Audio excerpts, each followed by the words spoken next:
2025 সালে railway recruitment বোর্ডের এনটিপিসির প্রিপারেশনের জন্য মক টেস্ট নাম্বার 4। এই মক টেস্ট নাম্বার 4 এ তোমাদের নেওয়া হয়েছে 2024 সালেরই যে পরীক্ষাটি হয়েছিল CHSL অর্থাৎ কম্বাইন্ড হায়ার সেকেন্ডারি লেভেল। এসএসসির আন্ডারে এই পরীক্ষাটি হয়েছিল। গত জুলাই মাসে যে পরীক্ষাটি হয়েছিল সেই পরীক্ষাটির পুরো সমাধান আজ এই ভিডিওতে পেয়ে যাবে।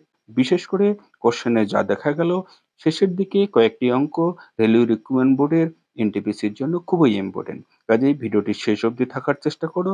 এই কোশ্চেনগুলির পুরো সমাধান দেখার জন্য চলো আমার সঙ্গে তোমাদের প্রিয় ম্যাথ টার্গেট ইউটিউব চ্যানেলে। Hello guys, welcome back to my math target YouTube online ক্লাসে। Please like, share and subscribe my channel. এনটিপিসির মক টেস্ট হিসেবে আমরা CHSL অর্থাৎ কম্বাইন্ড হায়ার সেকেন্ডারি লেভেলের 2024 সালেরই যে পরীক্ষাটি হয়েছিল গত জুলাই মাসে, সেই জুলাই মাসের কোশ্চেনটিরই পুরো সমাধান আজ আমরা এই ভিডিওতে দেখব। তো চলো প্রথম অঙ্কটি দিয়েই শুরু করি। আজকের প্রথম অঙ্কটি question number 1. A trader buy 500 kg cotton for rupees 8,000. If 10% of this cotton is spoiled due to rain, at what rate rupees per kg should he sell the rest to earn a 20% profit? অর্থাৎ একজন ব্যবসায়ী 500 KG তুলো কিনেছিল 8,000 টাকা দিয়ে, কিন্তু বৃষ্টির কারণে 10% তুলো ভিজে নষ্ট হয়ে গেছে। বাকি তুলো প্রতি কেজি কি পরিমাণ দরে বিক্রি করলে তার 20% অর্থাৎ 20% প্রফিট হবে। খুব ইজি অঙ্ক। লক্ষ্য করো, প্রথমে সে তুলো কিনেছিল 500 কেজি, কিন্তু 500 কেজি 10% তার বৃষ্টিতে নষ্ট হয়ে গেছে। তাহলে 500 কেজি 10% যদি নষ্ট হয়ে যায়, লক্ষ্য করো প্রথমে আমরা 500 কেজি এর 10% ক্যালকুলেট করব। 0 0 0 0 কেটে দিলাম, তার মানে 50 কেজি তুলো আমার বৃষ্টিতে নষ্ট হয়ে গেছে। 50 কেজি তুলো যদি নষ্ট হয়ে যায়, কিনেছিল 500 কেজি, 500 কেজির মধ্যে 50 কেজি মাইনাস করলে 500 মাইনাস 50, বাকি রয়ে গেল 450 কেজি। ক্লিয়ার? এই 450 কেজি তুলোর দাম 8,000 টাকা সে কিনেছিল। 8,000 টাকা। এবার এই 450 কেজি তুলো বিক্রি করে তার 20% প্রফিট করতে হবে। 20% প্রফিট মানে খেয়াল করো 20/100, 20/100 বা এটাকে কাটাকাটি সিম্পল ফর্মে করে নিলে 1/5। তার মানে এটা তোমার যদি সিপি বলি তাহলে এটা হবে তোমার প্রফিট। যেহেতু 20% প্রফিট, তাহলে সিপি 5 টাকা, প্রফিট তোমার 1 টাকা। বলো সেলিং প্রাইস বা বিক্রয় মূল্য কত দাঁড়াবে? অর্থাৎ সিপি যখন তোমার 5 টাকা, তখন সেলিং প্রাইস 1 টাকা লাভ অর্থাৎ 6 টাকা হয়ে যাবে। এবার ক্রয় মূল্য তোমার 8,000 টাকা, ক্রয় মূল্য 8,000 টাকা, তাহলে সেলিং প্রাইস তোমার কত হবে, বিক্রয় মূল্য কত হবে? 5 এর কত গুণ 80 এটা খেয়াল করো, 16 গুণ, তার পাশে আবার 2 শূন্য রয়েছে। অর্থাৎ 5 এর 1600 গুণ যদি 8,000 হয়, তাহলে 6 এরও 1600 গুণ হবে। 1600 যদি তুমি 6 কে গুণ করো, সেই গুণ করলে 6 × 96 অর্থাৎ 9,600 টাকা। তো সেই তুলোর বিক্রয় মূল্য কত? 9,600 টাকা। কিন্তু সেই তুলো বলতে কত কেজি তুলো? তোমরা 450 কেজি তুলো আছে কিন্তু তোমার। খেয়াল করো, তাহলে 450 কেজি তুলো বিক্রি করতে হবে 9,600 টাকায়। বলো 1 কেজি তুলো বিক্রি করতে হবে কত? অর্থাৎ 1 কেজি তুলোর বিক্রয় মূল্য দাঁড়াবে 9,600 কে 450 দিয়ে ভাগ করো। 0 0 বাদ দিয়ে দাও। 3 15 45, 15 দিয়ে 6 15 90, হ্যাঁ 3 15 45, 3 রেখে দাও। 15 দিয়ে ভাগ করো, 15 দিয়ে ভাগ করলে 6 15 90, 6 60, 4 15 60, অর্থাৎ 64/3, যেটা 64/3। তার মানে দাঁড়ালো 3 21 63, অর্থাৎ 21, 3 21 63, 3 1, তার মানে 1/3। এত টাকা কেজি প্রতি কেজি দরে বিক্রি করলে তবেই সে 20% লাভ করবে। বোঝা গেল অঙ্কটা? প্রথমে 500 কেজি তুলোর মধ্যে তোমরা 50 কেজি তুলো মাইনাস করে দিবে, কারণ এই 50 কেজি তুলো তোমার বৃষ্টিতে ভিজে গেছে। তাহলে 50 কেজি বিয়োগ করলে তোমার থেকে যায় 450 কেজি।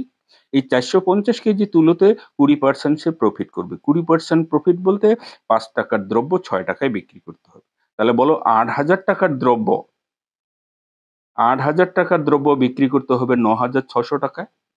তাহলে ৯,৬০০ টাকায় বিক্রি করবে সেই ৮,০০০ টাকার দ্রব্য মানে হলো ৪৫০ কেজি তুলো। তাহলে ৪৫০ কেজি তুলো বিক্রি করবে ৯,৬০০ টাকায়। তাহলে ১ কেজি তুলো বিক্রি করতে হবে ৯,৬০০ কে ৪৫০ দিয়ে ভাগ করো ৬৪/৩, যেটা ২১.১/৩, অর্থাৎ অপশন নাম্বার, লক্ষ্য করো এ নম্বর অপশনে তোমাদের সঠিক অ্যান্সারটি রয়েছে। কি বোঝা গেছে আশা করি? তো চলো পরের কোশ্চেনটি দেখি। কোশ্চেন নাম্বার 2, লক্ষ্য করো কোশ্চেন নাম্বার 2 এ কি বলছে? A natural number n divides 732 and leave 12 as a remainder. How many values of n are possible? অর্থাৎ n একটা প্রাকৃতিক সংখ্যা যা কিনা 732 কে ভাগ করলে 12 অবশিষ্ট থাকে। তাহলে n এর সম্ভাব্য মান কতগুলি হতে পারে? লক্ষ্য করো n দিয়ে আমি 732 কে ভাগ করব। তাহলে n দিয়ে আমি 732 কে ভাগ করব, কিন্তু রিমাইন্ডার আমার থেকে যাবে এখানে 12, রিমাইন্ডার 12 থেকে যাবে। তাহলে এই সংখ্যাটি অ্যাকচুয়ালি কত? 732 কে থেকে যদি 12 অবশিষ্ট থাকতে হয় তাহলে কত সেই সংখ্যাটি? অর্থাৎ 732 এর থেকে তুমি 12 মাইনাস করো। 12 মাইনাস করলে সেটা হয় 720। এবার এই 720 তুমি ফ্যাক্টর গুলো বের করো। 720 কে কোন কোন সংখ্যা দিয়ে ভাগ করা যায়? 720 ফ্যাক্টর করার জন্য প্রথমে তুমি করতে পারো এইভাবে যে 72 ইন্টু 10, ক্লিয়ার?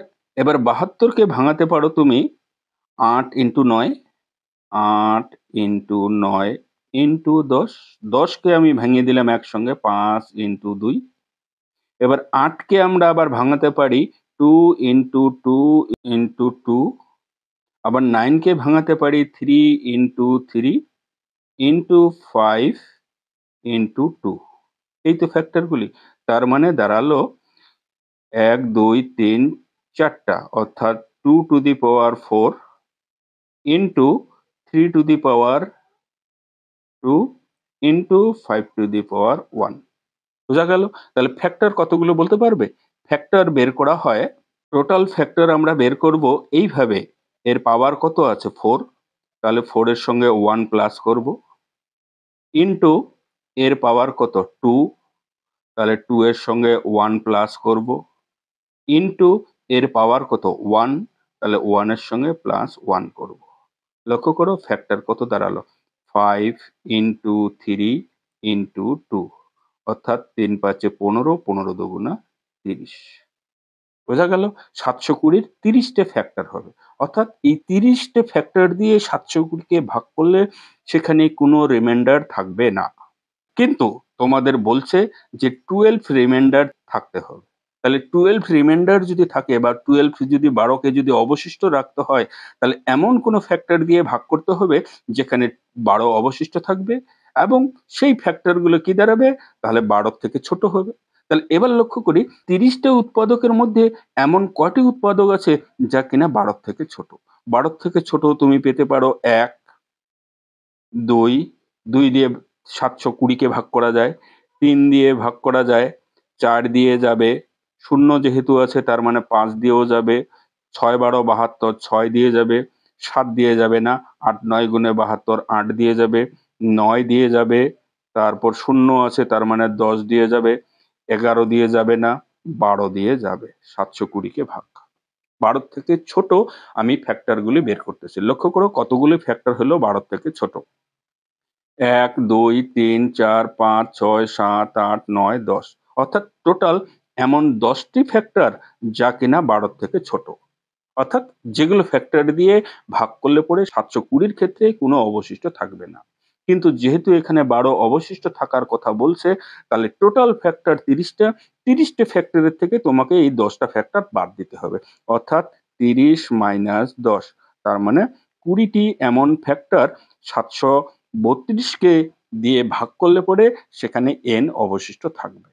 লক্ষ্য করো অপশন নাম্বার সি তে তোমার সঠিক অ্যান্সারটি রয়েছে। বোঝা গেল? খুব ইজি অঙ্ক এবং খুব ইম্পর্টেন্ট অঙ্ক। মনোযোগ দিয়ে খেয়াল করার চেষ্টা করবে। অঙ্কটি যদি অসুবিধা না হয়ে থাকে পরের পেজে যাই। কোশ্চেন নাম্বার 3 কি বলছে? A covered wooden box has the inner measure as 28 centimeter, 128 centimeter, 90 centimeter, 25 centimeter, and its thickness of wood is 5.5 centimeter. Find the volume of wood. অর্থাৎ একটা বক্স আছে যেটার দৈর্ঘ্য হলো 128 সেন্টিমিটার, প্রস্থ হলো 90 সেন্টিমিটার এবং উচ্চতা হলো 25 সেন্টিমিটার, কিন্তু সেই কাঠের থিকনেস হলো 5.5। আমি একটা বক্স দিয়ে তোমাদের প্রথমে দেখিয়ে দিচ্ছি। এই একটি উডেন বক্স। লক্ষ্য করো, এই কাঠের বাক্সটি ইনার মেজারমেন্ট অর্থাৎ ভেতরের দিকে দৈর্ঘ্য বলছে 128। এই ভিতরে দৈর্ঘ্যটা হবে 128 সেন্টিমিটার, প্রস্থ দেওয়া আছে 90 সেন্টিমিটার এবং এই উচ্চতা দেওয়া আছে তোমার 25 সেন্টিমিটার। এটা উচ্চতার কথা বলা। এবার এই কাঠটির থিকনেস আছে 5.5। এটা ভিতরের দিকে। তাহলে বলো একবার ভেতরের দিকে আয়তন কত? ভিতরের দিকে আয়তন আমরা বের করব দৈর্ঘ্য 128 ইনটু প্রস্থ 90 ইনটু উচ্চতা কত? 25। এই হলো এত সেন্টিমিটার কিউব, কিন্তু এটা সেন্টিমিটার কিউব। এই হলো তোমার কাঠের বাক্সের আয়তন ভিতরের দিকে। বোঝা গেল? এই আয়তনটা যদি করি তাহলে গুণ করলে এটা দাঁড়াবে 288,000,000 এত সেন্টিমিটার কিউব হলো তোমার সেই কাঠের বাক্সের আয়তন ভিতরের দিকে। এবার বলছে সেই কাঠটির থিকনেস 5.5 সেন্টিমিটার, অর্থাৎ বাইরের দিকে মোটা দাঁড়াবে তোমার বাইরের দিকে, এইরকম করে বাইরের দিকে দাঁড়াবে 5.5 সেন্টিমিটার। এটাও ঠিক বাইরের দিকে এরকম করে দাঁড়াবে 5.5। তাহলে এবার বাইরের দিকে দৈর্ঘ্য কত দাঁড়াবে বলতো? যেটা 128 ছিল, এদিকেও 5.5 বাড়বে, এদিকেও 5.5 বাড়বে। তাহলে 5.5 বাড়লে দৈর্ঘ্যটা তোমার বেড়ে যাচ্ছে কিনা? তাহলে দৈর্ঘ্য কত বাড়বে? 128 এর সঙ্গে প্লাস হয়ে যাবে। কত প্লাস হবে? এপাশে 5.5, এপাশে 5.5, অর্থাৎ 5.5, 5.5 তার মানে 11। 11 যদি বেড়ে যায় তাহলে এটার দৈর্ঘ্য দাঁড়ালো 139 সেন্টিমিটার। ক্লিয়ার? ঠিক একই রকম প্রস্থ। প্রস্থ কত বাড়বে? 90 এর সঙ্গে ওপাশে 5.5, এপাশে 5.5, অর্থাৎ 5.5, 5.5 তার মানে 11। তাহলে এটা দাঁড়ালো কত? 101 সেন্টিমিটার। উচ্চতা দাঁড়াবে 25 এর সঙ্গে 11 যোগ করে দেব, যেটা হয়ে যাবে 36 সেন্টিমিটার। এবার বলো এই কাঠের বাক্সের বাইরের দিকের আয়তন। বাইরের দিকের আয়তন তুমি করবে 139 দৈর্ঘ্য ইনটু প্রস্থ 101, 101 ইনটু উচ্চতা কত? 36, উচ্চতা 36, এত সেন্টিমিটার কিউব। এবার এটাকে যদি গুণ করে নাও, এই গুণফলটা দাঁড়াচ্ছে তোমার 505,464 এত সেন্টিমিটার কিউব। গুণটা একটু বড়, কিচ্ছু করার নেই। লক্ষ্য করো বাইরের দিকে সেই বাক্সটার আয়তন এত এবং ভিতরের দিকে আয়তন এত। তাহলে বলো বাইরের দিকে যে পরিমাণ কাঠটা আছে তার আয়তন কত? তার আয়তন তোমরা কি করবে? এই বাইরের দিকের আয়তন থেকে ভিতরের দিকের আয়তন মাইনাস করে দেবে। লক্ষ্য করো 505, 464 থেকে আমরা মাইনাস করে দেব 288,000। মাইনাস করলে এখানে 464 আর এখানে 8 আর 7 15, 8 রেখে 9, 10 1, 3, 5 থেকে 3 বিয়োগ করলে 2। লক্ষ্য করো 2,17,464 সেন্টিমিটার কিউব হলো সেই কাঠটির আয়তন। এবার তোমরা তোমাদের অপশন দেখে মিলিয়ে নিতে পারো। লক্ষ্য করো অপশন সম্ভবত বি নম্বর, হ্যাঁ বি নম্বর অপশনেই তোমাদের সঠিক অ্যান্সারটি রয়েছে। ঠিক আছে? এমন কিছু না, ভেতরের দিকে আয়তন বের করবে। আর এই কাঠের বাক্স বা সমকোণী চৌপল এর আয়তন বের করা হয় দৈর্ঘ্য ইনটু প্রস্থ ইনটু উচ্চতা, অর্থাৎ length into breadth into height. সূত্রটা হলো L into B into H. এবার যেহেতু কাঠটা 5.5 মিটার চওড়া বা মোটা থিকনেস, তাই কাঠটির বাইরের দিকে দৈর্ঘ্য দাঁড়াবে 139, প্রস্থ দাঁড়াবে 101 এবং উচ্চতা দাঁড়াবে 36। তাই বাইরের দিকে তার আয়তন হবে ১৩৯ ইন্টু ১০১ ইন্টু ৩৬, যেটা দাঁড়ালো ৫,০০৫,৪৬৪ ঘন সেন্টিমিটার। তাহলে ভিতরের দিকে আয়তন পেয়ে গেলাম, বাইরের দিকেও আয়তন পেয়ে গেলাম। এবার বলো শুধু কাঠের আয়তন কত? Find the volume of the wood. অর্থাৎ শুধু কাঠের আয়তন বের করতে বলছে। তাই বাইরের দিকের আয়তন থেকে তুমি ভিতরের দিকের আয়তনটা বিয়োগ করে দিলেই তোমার কাঠের আয়তন বেরিয়ে আসলো। আশা করি বোঝা গেছে এবার। তো চলো পরের অঙ্কটি দেখি। Question number 4। এখানে একটা বার গ্রাফ দেওয়া আছে। এই বার গ্রাফের উপর বেসিস করে কোশ্চেনটি অ্যান্সার দিতে হবে। Answer the following question on the basis of the bar graph given. Bar গ্রাফে কি বলে দেওয়া আছে? ছবিটাকে একটু জুম ইন করে নেই। এখানে বলা আছে revenue obtained by publisher on the journal, magazine and book. এটা হলো জার্নাল, এটা হলো ম্যাগাজিন, মাঝখানে একটা ম্যাগাজিন, এবং এটা হলো বুক। 1989 অর্থাৎ 1989 সালে জার্নাল থেকে রেভিনিউ পেয়েছে এটা 45 লাখ।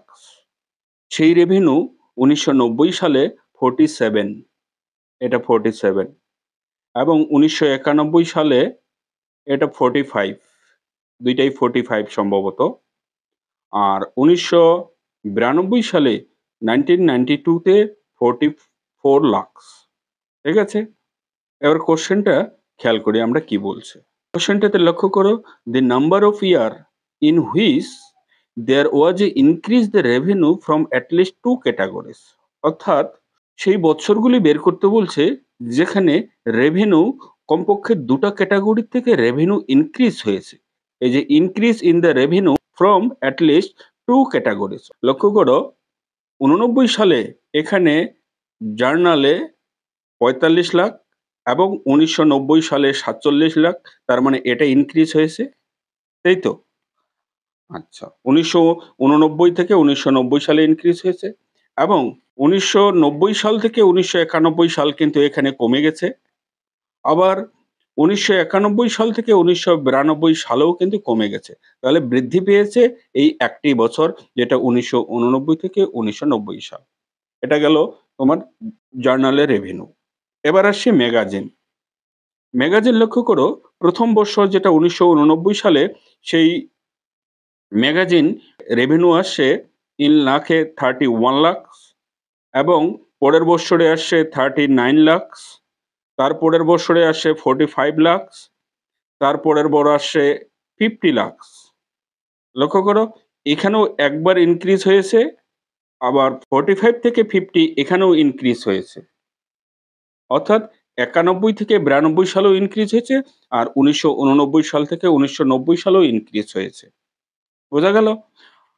এবার যদি দেখি বুকসে, বুকস প্রথম ইয়ারে যেটা 1989 এ বলা আছে 73 লাখ, এবং 1990 অর্থাৎ 1990 সালে 77 লাখ। এই ডাটা দুটা ইনকমপ্লিট, দেখা যাচ্ছে না। তাই এখানে ধরে নেওয়া যায় যে 1989 সাল থেকে 1990 সালে ইনক্রিজ হচ্ছে একবার, আর 1991 থেকে 1992 সালে ইনক্রিজ হচ্ছে একবার। অর্থাৎ ২ বছরে কোশ্চেন অনুযায়ী লক্ষ্য করো, প্রথম বছর 1989 সাল থেকে 1990 সাল, এবং পরের বছরটা হলো 1991 সাল থেকে 1992 সাল। এই ২ বছর রেভিনিউ ইনক্রিজ হচ্ছে। অর্থাৎ অপশন নম্বর সিতে তোমাদের সঠিক অ্যান্সারটি রয়েছে। বোঝা গেল আশা করি? এটা গ্রাফ দেখে দেখে তোমাদের ঠিক করতে হবে। তো চলো পরের কোশ্চেনটি দেখি। Question number 5। এখানেও একটি গ্রাফ রয়েছে। লক্ষ্য করো, the following graph show the demand and production of the bus of 5 companies in 2022 in thousand. Study the given graph carefully and answer the question that follows. অর্থাৎ গ্রাফে দেওয়া আছে 5টা কোম্পানির বাসের ডিমান্ড এবং প্রোডাকশন 2022 সালের, সেটা একটা গ্রাফ আকারে দেওয়া আছে। লক্ষ্য করো গ্রাফটা একটু যদি আমরা জুম ইন করে দেখি, এ কোম্পানি ডিমান্ড ছিল 150,000 অর্থাৎ 150,000, এবং প্রোডাকশন হয়েছে 155,000। এটা হলো ডিমান্ড 150, অ্যান্ড 155 হলো তোমার প্রোডাকশন, এটা হলো প্রোডাকশন, ঠিক আছে? ঠিক তেমনি বি কোম্পানির 145,000 হলো ডিমান্ড অ্যান্ড 138 হলো তোমার প্রোডাকশন। কোশ্চেনে বলছে the number of companies whose production of bus is equal to or more than the average demand of bus of all 5 companies is, অর্থাৎ লক্ষ্য করো কি কোশ্চেনে চেয়েছে, more than the average demand of bus, average demand, তাহলে প্রথমে average demand আমরা বের করি। এভারেজ ডিমান্ড প্রথম কোম্পানির 150,000, বি কোম্পানির 145,000, সি কোম্পানির 160,000, ডি কোম্পানির 165,000 এবং ই কোম্পানির 155,000। এবার যেহেতু এভারেজ করতে বলছে 5টা কোম্পানি, তাই 5 দিয়ে ভাগ করে দেওয়া হলো। ক্লিয়ার? ডাটাগুলি প্রয়োজন হলে তোমরা একবার দেখে নিতে পারো। 150, 145, 160, 165 and 155 ডিভাইডেড 5। এবার এখানে প্লাস করলে 775 ডিভাইডেড 5, তার মানে 155 হলো তোমার এভারেজ ডিমান্ড। খেয়াল করো এটা কিন্তু এভারেজ ডিমান্ড। এবার কোশ্চেনে বলছে প্রোডাকশন, বাসের প্রোডাকশন সেটা ইকুয়াল হবে অর মোর দেন হবে। তো 155 কিংবা তার বেশি প্রোডাকশন কোন কোন কোম্পানি করে, লক্ষ্য করো এবার ফিগারে 155 খেয়াল রাখো এভারেজ ডিমান্ড। 155 প্রোডাকশন হলো প্রথমে এ কোম্পানির, লক্ষ্য করো এ কোম্পানির 155 প্রোডাকশন, বি কোম্পানির কিন্তু 138, সি কোম্পানির 172, ডি কোম্পানির 175 এবং ই কোম্পানির 140। তাহলে কয়টা কোম্পানি হলো? 155 ওর 155 এর মোর দেন। তাহলে লক্ষ্য করো এখানে এ কোম্পানি, এখানে সি কোম্পানি এবং ডি কোম্পানি, এই 3টা কোম্পানি প্রোডাকশন হলো 155 or more than 155,000। লক্ষ্য করো কোশ্চেনে তোমার চেয়েছে সেই কোম্পানিগুলো হলো এ, সি অ্যান্ড ডি, অর্থাৎ 3টে কোম্পানি যেটা এভারেজ ডিমান্ডের থেকে বেশি প্রোডাকশন করতেছে। লক্ষ্য করো অপশন নম্বর সিতে তোমাদের সঠিক অ্যান্সারটি রয়েছে। বোঝা গেল? তো চলো পরের কোশ্চেনটি দেখি। কোশ্চেন নাম্বার 6 কি বলছে লক্ষ্য করো, if lateral surface of area of a cube is 144 square centimeter then find its volume। খুব ইজি অঙ্ক, অর্থাৎ এখানে লেটারাল সারফেস এরিয়া 500 তলের ক্ষেত্রফল, একটি ঘনকের 500 তলের ক্ষেত্রফল 144 বর্গ সেন্টিমিটার, তাহলে তার ভলিউম চাচ্ছে কত। এবার 500 তলের ক্ষেত্রফল বলতে লক্ষ্য করো আমি এটা প্রথমে কিউব দেখিয়ে নেই।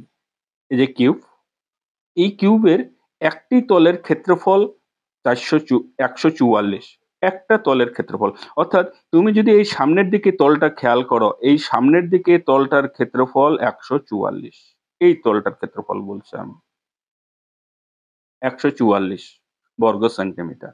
আর সামনের দিকের এই তলটা যেহেতু বর্গক্ষেত্র, কারণ ঘনক বলছে ঘনকের প্রতিটি বাহু সমান হওয়ার কারণে সামনের দিকে বা পিছনের দিকে যে কোনো একটি তল এর বর্গক্ষেত্র হবে, প্রত্যেকটি তলেই এর বর্গক্ষেত্র।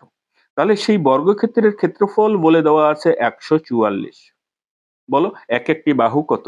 এক একটি বাহু আমরা বের করব, বাহু বের করি আমরা বর্গক্ষেত্রের ক্ষেত্রফলের বর্গমূল, অর্থাৎ √144। তাহলে 144-এর বর্গমূল 12 সেন্টিমিটার হলো এর এক একটি বাহু। তাহলে এই ঘনকটির আয়তন চেয়েছে। আয়তন তোমরা কিভাবে বের করবে? ঘনকের আয়তনের সূত্র হলো দৈর্ঘ্য ইনটু প্রস্থ ইনটু উচ্চতা, যেটা কিছুক্ষণ আগে সমকোণী চৌপল মনে পড়ে কাঠের বাক্সের অঙ্কটির ক্ষেত্রে দেখানো গেল। কিন্তু এর যেহেতু দৈর্ঘ্য প্রস্থ উচ্চতা সবই সমান, তাই এর আয়তন তোমরা বের করবে 12 ইনটু 12 ইনটু 12 এত সেন্টিমিটার কিউব, ঘন সেন্টিমিটার। এবার 12 গুণ করলে 144 ইন্টু 12 এত ঘন সেন্টিমিটার। 144 কে 12 দিয়ে গুণ করলে 1728 1728 ঘন সেন্টিমিটার হলো এই ঘনকটির আয়তন। লক্ষ্য করো, অপশন ডি অপশনে তোমাদের সঠিক অ্যান্সারটি রয়েছে। কি অঙ্কগুলি বোঝা যাচ্ছে? অঙ্কগুলি যদি বুঝতে পারো ভাই, ভিডিওটিতে লাইক করতে ভুলবে না। ন্যূনতম যদি কিছু শিখতে পারো। আর ভিডিওটি যদি ভালো লেগে থাকে, তোমার চেনা জানা বন্ধু বান্ধব যারা এইরকম কম্পিটিটিভ পরীক্ষায় বসে, তাদের কাছে শেয়ার করতে ভুলবে না, কারণ তারাও এই অঙ্কগুলো শিখুক এবং বিভিন্ন কম্পিটিটিভ পরীক্ষায় কম্পিটিশন করুক। তো চলো পরের পেজের অঙ্কটি দেখি। কোশ্চেন নাম্বার 7, লক্ষ্য করো কোশ্চেন নাম্বার 7-এ কি রয়েছে? Rohan can alone finish A work in 12 day and Hori can alone in 16 days.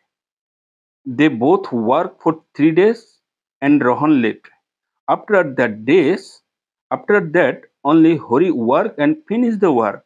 The total work will be completed in.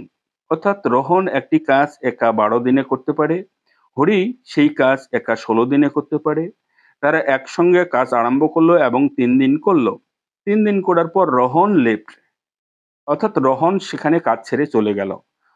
After that only Hari works and finish the work, অর্থাৎ বাকি কাজ হরি শেষ করে দিল। তাহলে টোটাল কাজ শেষ করতে কতদিন সময় লাগলো? লক্ষ্য করো, খুব ইজি অঙ্ক। ভালো করে থিওরিটা খেয়াল করবে। সময় কার্যের প্রচুর ভিডিও আমি এই চ্যানেলে আপলোড করছি। তোমরা যদি সেই ভিডিওগুলি দেখে না থাকো, সময় করে একবার সেই ভিডিওগুলো চেক আউট করে নেবে। খুব সুন্দর সুন্দর অঙ্ক রয়েছে, বিভিন্ন কম্পিটিটিভ পরীক্ষায় প্রচুর কাজে দেবে এবং সেখানে বেসিক থেকে অ্যাডভান্স লেভেলের বিভিন্ন অঙ্ক দেওয়া আছে।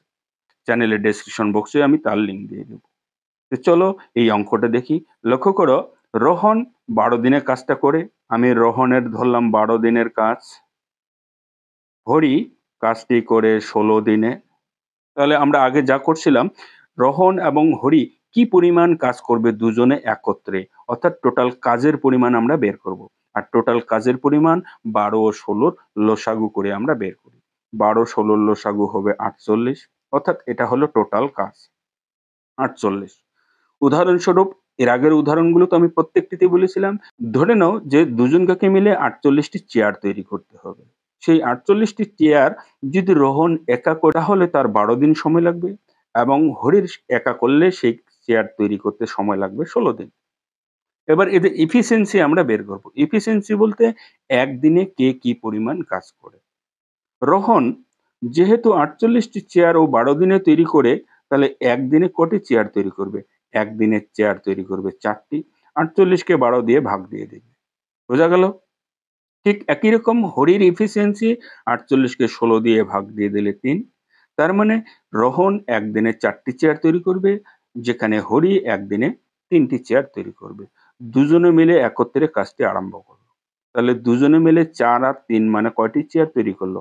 7টি চেয়ার তৈরি করলো একদিনে। কিন্তু এখানে যেহেতু 3 দিনের কথা বলা হচ্ছে, তাহলে 3 দিনে মোট কটি চেয়ার তৈরি করবে? 3 দিনে চেয়ার তৈরি করবে 3 7 21টি চেয়ার। ক্লিয়ার? 21টি চেয়ার তৈরি করবে। আমার টোটাল চেয়ার তৈরি করার কথা কত? 48। তাহলে 48 এর থেকে ওরা 3 দিনে 21টা চেয়ার তৈরি করে ফেললো। বাকি চেয়ার থেকে গেল 7 আর এখানে 2, 27টি। এই 27টি চেয়ার তৈরি করবে কে? হরি একা তৈরি করবে। তাহলে হরি একা তৈরি করতে গেলে হরি একা একদিনে কটি চেয়ার তৈরি করে? 3টি। তাহলে 27টি চেয়ার তৈরি করতে হরির সময় লাগবে 27কে 3 দিয়ে আমরা ভাগ করব। 27কে 3 দিয়ে ভাগ করলে এর 9 দিন সময় লাগবে। ক্লিয়ার? তাহলে কি তোমরা উত্তর 9 বলে দিবে? উত্তর 9 নয়। কারণ লক্ষ্য করো, টোটাল কাজটা কমপ্লিট করতে কতদিন সময় লেগেছিল। এখানে প্রথমে তো কাজ করেছিল ওরা 3 দিন, এখানে কাজ করলো কদিন? 9 দিন। তাহলে টোটাল সময় লাগলো কত? 9 যোগ 3, অর্থাৎ 12 দিন টোটাল কাজ করতে সময় লাগবে। যেটা অপশন নম্বর সি তে তোমাদের সঠিক অ্যান্সারটি রয়েছে। বোঝা গেল অঙ্কটি? খুব ইজি অঙ্ক। একটু মনোযোগ সহকারে দেখার চেষ্টা করো, এই জাতীয় অঙ্কগুলো সেম প্যাটার্নের থেকে যায়। তো চলো পরের অঙ্কটি দেখি। Question number 8, if 6428A83 is divisible by 9. Then what is the value of A is equals to? অর্থাৎ এই সংখ্যাটি যদি 9 দিয়ে বিভাজ্য হয় তাহলে এর মান কত বের করতে বলছে। 9 দিয়ে বিভাজ্যতার নিয়ম কি? 9 দিয়ে বিভাজ্যতার নিয়ম হলো এই সংখ্যাটির পুরো অঙ্কগুলির সমষ্টি হয় 9 হবে নতুবা 9 এর কোনো গুণিতক হবে। লক্ষ্য করো 6, 4, 2, 8, A, 8, 3 এই অঙ্কগুলির সমষ্টি হয় 9 হবে নতুবা 9 এর কোনো গুণিতক হবে। তো সমষ্টি যেহেতু 9 হবে না কিংবা 9 এর কোনো গুণিতক করতে গেলে সংখ্যাটির অঙ্কগুলিকে আমাদের কি করতে হবে? যোগ দিতে হবে। কিন্তু যোগ দেওয়ার কোনো মানে নেই। 9 দিয়ে ভাগ করছে, কোন দুটি অঙ্ক যোগ করলে 9 হচ্ছে? লক্ষ্য করো 6 আর 3 9, এটা বাদ দিয়ে দিলাম। 8 আর 16 আর 2 18, 8 4 22, এটা 9 হচ্ছে না। তাহলে ছেড়ে দিলাম।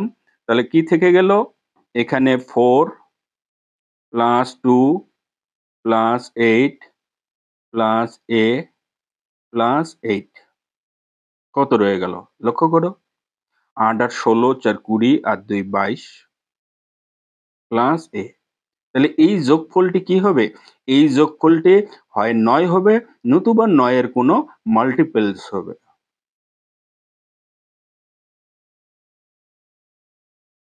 অর্থাৎ গুণিতক হবে।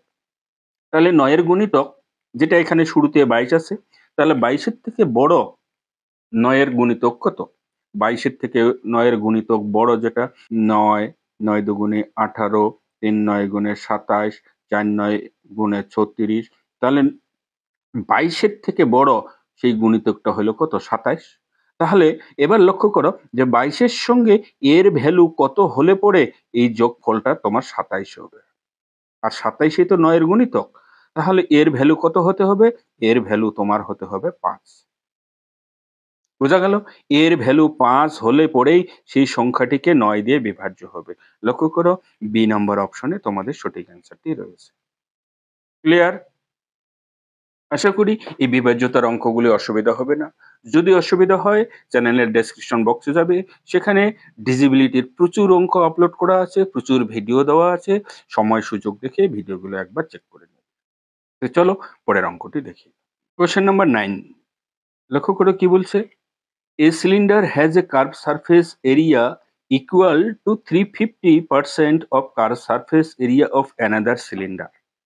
If their radius are in the ratio 3:1, then the volume of the smaller cylinder is approximately dash percent of the larger cylinder. The smaller cylinder has its radius and height smaller when compared to larger. অর্থাৎ এখানে বলছে একটা সিলিন্ডারের curve surface area 350% of another সিলিন্ডারের curve surface এরিয়ার। ঠিক আছে? অর্থাৎ দুটো সিলিন্ডারের কার্ভ সারফেস এরিয়া এখানে কম্পেয়ার করছে। ছোটটির কার্ভ সারফেস এরিয়ার 350% হবে বড়টির কার্ভ সারফেস এরিয়া। লক্ষ্য করো আমি একটা ছবি দিয়ে তোমাদের সিলিন্ডারগুলো দেখাচ্ছি। এই একটি সিলিন্ডার এবং এই একটি ছোট সিলিন্ডার। এবার বলছে তাদের রেডিয়াসের অনুপাত 3:1। এর ব্যাসার্ধ যদি 3 হয় এর ব্যাসার্ধ হবে 1। বোঝা গেল? এর ব্যাসার্ধ 3 আর এর ব্যাসার্ধ 1। এটা 3, এটা 1। এবার বলছে এর কার্ভ সারফেস এরিয়া, এর কার্ভ সারফেস এরিয়া যেটা সিএসএ বলা হয়, এই কার্ভ সারফেস এরিয়ার 350% হবে এর কার্ভ সারফেস এরিয়া। বোঝা গেল কি বলছে এবার? তাহলে এর কার্ভ সারফেস এরিয়ার ফর্মুলা কি? কার্ভ সারফেস এরিয়া এর ফর্মুলা হলো 2 পাই আর এস। 2 পাই আর এস এই হলো বক্রতলের ক্ষেত্রফল যেটা কার্ভ সারফেস এরিয়া। তাহলে কার্ভ সারফেস এরিয়া এর যদি তাই হয় তাহলে এর 350% এর কার্ভ সারফেস এরিয়া। তাহলে বলো এর কার্ভ সারফেস এরিয়া কি দাঁড়াবে? এবার এর ব্যাসার্ধ প্রথমে খেয়াল করবে। ব্যাসার্ধ এর 1 আছে। তাহলে এটাকে ব্যাসার্ধ তুমি আর যদি ধরে নাও তাহলে এটা হবে 3r। তাহলে এর কার্ভ সারফেস এরিয়া হবে 2 পাই আর বলতে হবে এখানে 3r ইন্টু এইচ। এবার এর এইচ আর এর এইচ নিশ্চয়ই এক হবে না, তাহলে এটা তুমি h1 ধরো, ক্লিয়ার? আর এটা তুমি h2 ধরো। বোঝা গেল? কিন্তু তাতেও ইকুয়াল নয়। এই হলো এটার কার্ভ সারফেস এরিয়া আমি ক্যালকুলেট করে নিচ্ছি 6 পাই আর H2 ক্লিয়ার? আর এর কার্ভ সারফেস এরিয়া হলো 2 পাই আর H1। এবার এর যদি আমরা 350% করি, লক্ষ্য করো 2 পাই আর H1 এর 350% অর্থাৎ 350/100 শূন্য শূন্য বাদ দিয়ে দাও, 5 দিয়ে ভাগ করো 7, 5 দিয়ে ভাগ করো 2, আবার এখানে 2 2 কেটে দাও, তাহলে থেকে গেল কত? 7 পাই আর H1, যেটা হয় অ্যাকচুয়ালি বড় সিলিন্ডার বা বড় চোঙের বক্রতলের ক্ষেত্রফল। তাহলে বড় চোঙের বক্রতলের ক্ষেত্রফল তো অ্যাকচুয়ালি এটা। তার মানে এই দুটা ভ্যালু ইকুয়াল। বোঝা গেল? এই দুটো ভ্যালুকে এখন ইকুয়াল করে দাও। লক্ষ্য করো 6 পাই আর H2 equals to 7 pi R H1। বোঝা গেল? এবার বোথ সাইডে পাই এবং আর কেটে দাও। এবার কি অ্যান্সার চেয়েছে লক্ষ্য করো একবার। Then the volume of the smaller cylinder, volume চেয়েছে, volume of the smaller cylinder is approximately -%। তাহলে এখানে উচ্চতার অনুপাত আগে তোমরা বের করে নাও। তাহলে উচ্চতার অনুপাত কি দাঁড়াবে? এখানে 6H2 equals to 7H1, কিংবা H2 তোমরা বলতে পারো H2 এর মান বের করো, H2 equal to 7H1/6 হইলো। এটা বড় চোঙের উচ্চতা আমরা ধরছিলাম, সেই বড় চোঙের উচ্চতাই হলো এটা 7H1/6। ক্লিয়ার? এবার যদি আমি ছোট চোঙের আয়তন বের করি, ছোট চোঙের আয়তন বড় চোঙের আয়তনের কত পার্সেন্ট? তাহলে ছোট চোঙের আয়তন প্রথমে আমরা বের করব। ছোট চোঙের আয়তন পাই আর স্কোয়ার, এইচ বলতে ওর H1। এবার বড় চোঙের আয়তন, বড় চোঙের আয়তন হবে একই রকম পাই এর আর স্কোয়ার বলতে, আর বলতে যেহেতু 3r ধরা হচ্ছে, পাই আর স্কোয়ার এইচ, এইচ বলতে এর H2। এবার সেই H2 এর ভ্যালু কত? 7H1/6। এখানে লিখে দাও 7H1/6। তাহলে এখানে দাঁড়াচ্ছে 3 3 9, আর এখানে নিচে আছে 6, আবার ইনটু আছে 7, এই যে ইনটু 7, তারপরে পাই আর স্কোয়ার H1। এবার পাই আর স্কোয়ার H1, পাই আর স্কোয়ার H1 সেম জিনিস, কিন্তু এখানে 7 9 63/6 থাকলো, আর এখানে শুধু 1 থাকলো। লক্ষ্য করো এর ঘনফল যদি 63/6 হয় আর এর ঘনফল যদি 1 হয়, তাহলে কতটা পার্সেন্টেজ কম বেশি? এখন ভলিউম কম দাঁড়ালো 63/6 মাইনাস 1 দাঁড়াবে 6 কে 6, 63 থেকে 6 মানে 57/6। এবার এটাকে যদি আমি পার্সেন্টেজ করি ইনটু 100, তার মানে 5700/6। এবার 5700 কে 6 দিয়ে ভাগ করো, 6 9 54, 40, 5 6 30, 9.52%। লক্ষ্য করো এটা কি অপশনে রয়েছে? হ্যাঁ, অপশনে সি নম্বর অপশনে তোমাদের সঠিক অ্যান্সারটি রয়েছে। কিন্তু এই অঙ্কটা কি বুঝতে পারলে তোমরা? অনেক বড় হয়ে গেল। এবার লক্ষ্য করো এই অঙ্কটিকে আমি অন্যভাবে একটা শর্ট ফর্মে দেখাচ্ছি। কিভাবে? এবার খেয়াল করো, এর ব্যাসার্ধ আমি ধরলাম x। তাহলে বলো এর ব্যাসার্ধ কত দাঁড়াবে? এর ব্যাসার্ধ 3x দাঁড়াবে। কারণ ব্যাসার্ধের অনুপাত তো 3:1 আছে। ক্লিয়ার? আচ্ছা। বড় চোঙটির কার্ভ সারফেস এরিয়া ছোট চোঙের কত বলছে? 350%। 350% মানে যদি এর কার্ভ সারফেস এরিয়া আমি 100 ধরি, তাহলে এর কার্ভ সারফেস এরিয়া কত হবে? 350। বোঝা গেছে? কিংবা আমি 0 0 ক্যানসেল করে দিলাম, 5 দিয়ে ভাগ দিয়ে দিলাম এটা 2, 5 দিয়ে ভাগ দিয়ে দিলাম এটা 7। ক্লিয়ার? এবার বড় চোঙের উচ্চতা আমি বড় এইচ ধরলাম, ছোট চোঙের উচ্চতা আমি ছোট এইচ ধরলাম। উচ্চতার অনুপাত তোমরা বের করবে, এই যে ক্রস মাল্টিপ্লিকেশন করো, এদিকে 1 দিয়ে ইন্টু করো 7, এইদিকে 3 দিয়ে 2 কে ইন্টু করো তাহলে 6। উচ্চতার অনুপাত কত পেয়ে গেলে? 7:6। এবার উচ্চতা যদি তাই হয়, বলো এবার ভলিউম কত? বড় চোঙের ভলিউম কি? ভলিউমের সূত্র হলো পাই আর স্কোয়ার এস। পাই তো উভয় পাশে সমান জিনিস, কারণ এই চোঙও আমরা ব্যবহার করব, এই চোঙও আমরা ব্যবহার করব, কাজে পাই পাই কেটে যাবে। ক্লিয়ার? আর আর এর মান এবং এইচ এর মান আলাদা, তাই এর আর এর মান কত দাঁড়াবে? আর এর মান এর 3, এক্সও আমি ইউজ করছি না, কারণ উভয় পাশে যদি আমরা এক্স ব্যবহার করি এক্স এক্স ক্যান্সেল হয়ে যাবে। তাই আর এর স্কোয়ার অর্থাৎ 3 এর স্কোয়ার ইন্টু এইচ, এইচ কত এর?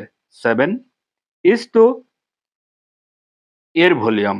এর ভলিউম আমরা বের করি, পাই গেল আর এর মান 1 এর স্কোয়ার ইন্টু এইচ, এর এইচ কত? 6, এর এইচ হলো 6। তাহলে লক্ষ্য করো 3 3 9, 9 কে 7 দিয়ে গুণ করলে 7 9 63, আর এর আয়তন হলো 6 অক্ষে 6। লক্ষ্য করো আয়তনটা এর থেকে এ কত কম? তাহলে 63 থেকে 6, 63 থেকে 6 মানে 63 মাইনাস 6 মাইনাস, তাহলে কত দাঁড়ালো? 63 থেকে 6 মানে 57। এই 57 কম কতর মধ্যে? 6 এর মধ্যে কম, তাহলে 57/6 ইন্টু শতকরা অর্থাৎ 100। তার মানে দাঁড়ালো 5700 ডিভাইডেড 6। এবার 5700 কে 6 দিয়ে ভাগ করলে 9.52% আসে প্রায়। এটাই তোমাদের উত্তর। বোঝা গেল? অঙ্কটা এইভাবে করলে অনেক শর্ট ফর্মে তোমরা করতে পারো। আশা করি অঙ্কটা বুঝতে অসুবিধা হয়নি। চলো পরের পেজের অঙ্কটি দেখি। লক্ষ্য করো question number 10। Two number are respectively 30% and 60% more than a third number. The ratio of the two number is, অর্থাৎ দুটি সংখ্যা যথাক্রমে 30% ও 60% তৃতীয় নাম্বারের থেকে বেশি, তাহলে সেই দুটি সংখ্যার অনুপাত চেয়েছে কত? আমি যদি ধরে নেই তৃতীয় সংখ্যাটাই আমার 100, তৃতীয় সংখ্যাটাই 100, তাহলে বলো প্রথম সংখ্যাটি কত? প্রথম সংখ্যাটা দাঁড়াবে 30% বেশি, তাহলে 100 থেকে 30% বেশি মানে কত? 130। এবং দ্বিতীয় সংখ্যাটি আমার কত দাঁড়াবে? সেকেন্ড নাম্বার 60% বেশি, 60% 100 60% মানে 160। ক্লিয়ার? তাহলে সংখ্যা দুটির অনুপাত 0 0 বাদ দিয়ে দাও, 13:16। খুব ইজি অঙ্ক। লক্ষ্য করো অপশন নাম্বার বি তে তোমাদের সঠিক অ্যান্সারটি রয়েছে। বলো অঙ্কগুলো কি বুঝতে অসুবিধা হচ্ছে? বুঝতে অসুবিধা হলে ভাই ভিডিওর কমেন্ট সেকশনে তোমাদের মতামত জানাতে ভুলবে না। আর ভিডিওটি যদি ভালো লাগে, ভিডিওটি থেকে যদি ন্যূনতম কিছু শিখতে পারো, ভিডিওটিতে লাইক করতে ভুলবে না। চলো পরের কোশ্চেনটি দেখি। Question number 11। In what proportion must tea rupees 27 and rupees 31 per kg be mixed so as to gain 25% by the selling of the mixture at rupees 36 per kg? অর্থাৎ এখানে বলছে যে 27 টাকা প্রতি কেজি চায়ের সঙ্গে 31 টাকা প্রতি কেজি চা একসঙ্গে মিশিয়ে 25% লাভে প্রতি কেজি 36 টাকা দরে বিক্রি করতে হলে দুটি চা কি অনুপাতে মেশাতে হবে? অর্থাৎ যেহেতু মিশ্রণের অঙ্ক, সুতরাং তোমরা এই অঙ্কটিকে মিশ্রণ বা অ্যালিগেশন প্রসেসও করতে পারো। অ্যালিগেশন যেটা বিমিশ্র, অর্থাৎ দুটি অসমান বস্তু কি হারে মেশানো হচ্ছে। লক্ষ্য করো প্রথম চায়ের ক্রয় মূল্য 27 টাকা এবং দ্বিতীয় চায়ের ক্রয় মূল্য তোমার 31 টাকা প্রতি কেজি। মিশ্রিত চায়ের প্রতি কেজি কত? 36 টাকা লিখবে। মিশ্রিত চায়ের প্রতি কেজির বিক্রয় মূল্য কিন্তু 36 লিখতে পারবে না, কারণ এই 36 টাকা তোমার সেলিং প্রাইস। তাহলে 36 টাকা প্রতি কেজি হিসেবে বিক্রি করে তার 25% লাভ হচ্ছে। তাহলে বলো 25% লাভে সেই 36 টাকার চা যখন বিক্রি করতেছে 36 টাকা মূল্য দিয়ে সেই চা কিনেছিল কত টাকায়? অর্থাৎ 25% লাভ মানে কি? 25% মানেই হলো 25/100, তার মানে বলতে পারো 1/4। তাহলে এই নিচেরটা হলো তোমার ক্রয় মূল্য আর সিপি, আর উপরেরটা হলো তোমার প্রফিট। বোঝা গেল? সিপি এবং প্রফিট। তাহলে সিপি যদি তোমার 4 টাকা হয়, সেই সময় বিক্রয় মূল্য বা সেলিং প্রাইস 1 টাকা লাভে বিক্রি করতে গেলে তোমাকে 5 টাকায় বিক্রি করতে হবে। এবার সেলিং প্রাইস বা বিক্রয় মূল্য তোমার 36, সেলিং প্রাইস এখানে 36, তাহলে বলো কস্ট প্রাইস কত? সিপি দাঁড়াবে তোমার 4/5 ইন্টু 36। এবার কাটাকাটি যেহেতু করা যাচ্ছে না, 4/36 144, নিচে 5, 144কে 5 দিয়ে ভাগ করো, 28.8। সেই প্রতি কেজি মিশ্রিত চায়ের ক্রয় মূল্য পড়ে গেল 28 টাকা 80 পয়সা। অর্থাৎ এখানে মিশ্রিত চায়ের মূল্য লেখো তুমি 28.8। বোঝা গেল? মিশ্রণ এর এই অঙ্কগুলিকে অ্যালিগেশন করা হয় এই পদ্ধতির মাধ্যমে। খেয়াল করবে, এটা যেহেতু ক্রয় মূল্য, এটাও ক্রয় মূল্য, সুতরাং তোমাকে এখানেও ক্রয় মূল্য বসাতে হবে ভাই। কিন্তু যদি তুমি এখানে বিক্রয় মূল্য বসাও, তাহলে তুমি সেই অঙ্কগুলিকে বিমিশ্র বা অ্যালিগেশন পদ্ধতি করতে পারবে না। ক্লিয়ার এবার? এবার আমরা কি করব? কোনাকুনি বিয়োগ করব। এদিকে এদিকে বিয়োগ করব, এদিকে এদিকে বিয়োগ করব। বিয়োগ করার সময় বড়টার থেকে ছোটটা সবসময় বিয়োগ করা হয়, যেটাই বড় হোক না কেন। 31 থেকে 28.8 বিয়োগ করব। তাহলে 0.2 দিলে সেটা 29 হয়ে গেল। আর 30, 31, তার মানে 2.2 ইস টু 28.8 থেকে 27 বিয়োগ করব। তার মানে 1.8। ক্লিয়ার? এক ঘরে যেহেতু দুইটাতেই দশমিক, তাই দশমিক দশমিক ক্যান্সেল করে দাও। দশমিক দশমিক ক্যান্সেল করে দিলে তোমার থেকে গেল 22:18। এবার 22:18কে এই যে 22:18, এবার 22:18কে তুমি 2 দিয়ে ভাগ করে দাও, এটা 11, 2 দিয়ে ভাগ করে দিলে এটা 9। অর্থাৎ সেই দুপ্রকার চা কি অনুপাতে একসঙ্গে মেশানো হয়েছিল? 11:9। লক্ষ্য করো, অপশন নাম্বার ডি তে তোমাদের সঠিক অ্যান্সারটি রয়েছে 11:9। ক্লিয়ার? বোঝা গেছে? আর এই মিশ্রণের বা এই অঙ্কগুলোকে অ্যালিগেশন পদ্ধতি কিভাবে করা হয়, মিশ্রণ বা অ্যালিগেশনের অঙ্ক নিয়ে প্রচুর ভিডিও এই চ্যানেলেই আমি আপলোড করছি। আমি ডেসক্রিপশনে লিংক দিয়ে দিব। প্রয়োজন হলে সুযোগ সময় দেখে সেই ভিডিওগুলি একবার চেক আউট করে নিন। ক্লিয়ার? তো চলো এবার পরের অঙ্কটি দেখি। Question number 12। এখানেও একটা পাই চার্ট দেওয়া আছে, পাই চার্টের মতো গ্রাফ দেওয়া আছে। কি বলছে লক্ষ্য করো। এ battery manufactures 5 different type of batteries. The total revenue of the year 2020 is rupees 25 lakhs and 20,000 unit were export in 2020. The distribution of revenue and unit for 5 different type of battery is shown in the chart. অর্থাৎ এখানে যেটা বলছে যে একটা battery প্রস্তুতকারক বিভিন্ন 5 ধরনের battery তৈরি করতেছে এবং টোটাল রেভিনিউ, অর্থাৎ সেখান থেকে তাদের আয় রেভিনিউ যেটা বলা হচ্ছে 2020 তে 25 লাখ এবং সেই বছরে 20,000 ইউনিট তারা ব্যাটারি তৈরি করছে। The distribution of the revenue and unit for the 5 different type of battery শোন ইস চার্ট, এই চার্টে দেওয়া আছে। লক্ষ্য করো চার্টটাতে কি দেওয়া আছে, একবার জুম ইন করে আমরা ছবিটা দেখে নিই। কি আছে লক্ষ্য করো, এটা লিয়ন ব্যাটারি, এই যে লিয়ন ব্যাটারি 30%, সোডিয়াম যেটা 2%, এম এয়ার যেটা 20%, লিড অ্যাড যেটা 35% এবং এস ক্যাপাসিটর যেটা 13%। এইরকম ধরনের ব্যাটারি 20,000 এক্সপোর্ট করা হয়েছে। এবার রেভিনিউ তাদের থেকে পাওয়া গেছে 25 lakh.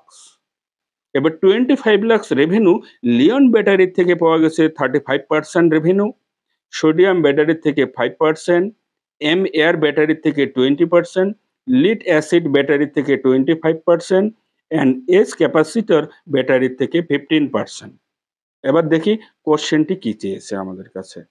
Which type of battery provide the highest revenue per unit of export, অর্থাৎ কোন ধরনের ব্যাটারি প্রতিটির মূল্য থেকে বেশি পরিমাণের রেভিনিউ জেনারেট হয়েছে। প্রথমে এক্সপোর্ট যদি লক্ষ্য করো, 20,000 ব্যাটারির মধ্যে কোন ব্যাটারির এক্সপোর্ট সবচেয়ে হাইয়েস্ট এবং কোন ব্যাটারির সবচেয়ে লোয়েস্ট। যদি আমরা লক্ষ্য করি এখানে হাইয়েস্ট এক্সপোর্ট যা দেখা যাচ্ছে 35%, হাইয়েস্ট এক্সপোর্ট হলো 35%। 35% এটা কোন ব্যাটারি? Lead acid. এই লিড অ্যাসিড ব্যাটারি এক্সপোর্ট সবচেয়ে বেশি। 35% মানে কত? তাহলে কত ব্যাটারি এক্সপোর্ট করতেছে? যেটা 35/100 ইনটু 20,000 প্রোডাকশন। তাহলে এখানকার 00 এখানকার 00 কেটে দিলাম। 35 দুগুণী 70 মানে 7,000। 7,000 ইউনিট সে প্রোডাকশন এক্সপোর্ট করতেছে এই লিড অ্যাসিড ব্যাটারিতে। ক্লিয়ার? আমি এক্সপোর্টের ক্যালকুলেশন করছি। এবার লোয়েস্ট যদি ধরি, লোয়েস্ট প্রোডাকশন করতেছে তোমার এখানে যেটা সোডিয়াম ব্যাটারি, যেটা 2%, সোডিয়াম ব্যাটারি 2%।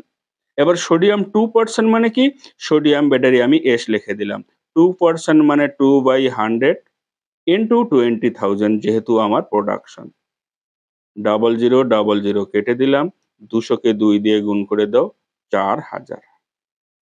ক্লিয়ার? এটা হলো প্রোডাকশন কিন্তু। আর এটা হলো lead acid battery. Lead acid এল লিখে দিলাম। এবার যাব রেভিনিউতে। লক্ষ্য করো, রেভিনিউতে হাইয়েস্ট রেভিনিউ কোন ব্যাটারির থেকে আসছে? লিওন ব্যাটারি থেকে তোমরা দেখেই বলতে পারছো যে লিওন ব্যাটারি থেকে 35% রেভিনিউ আসছে।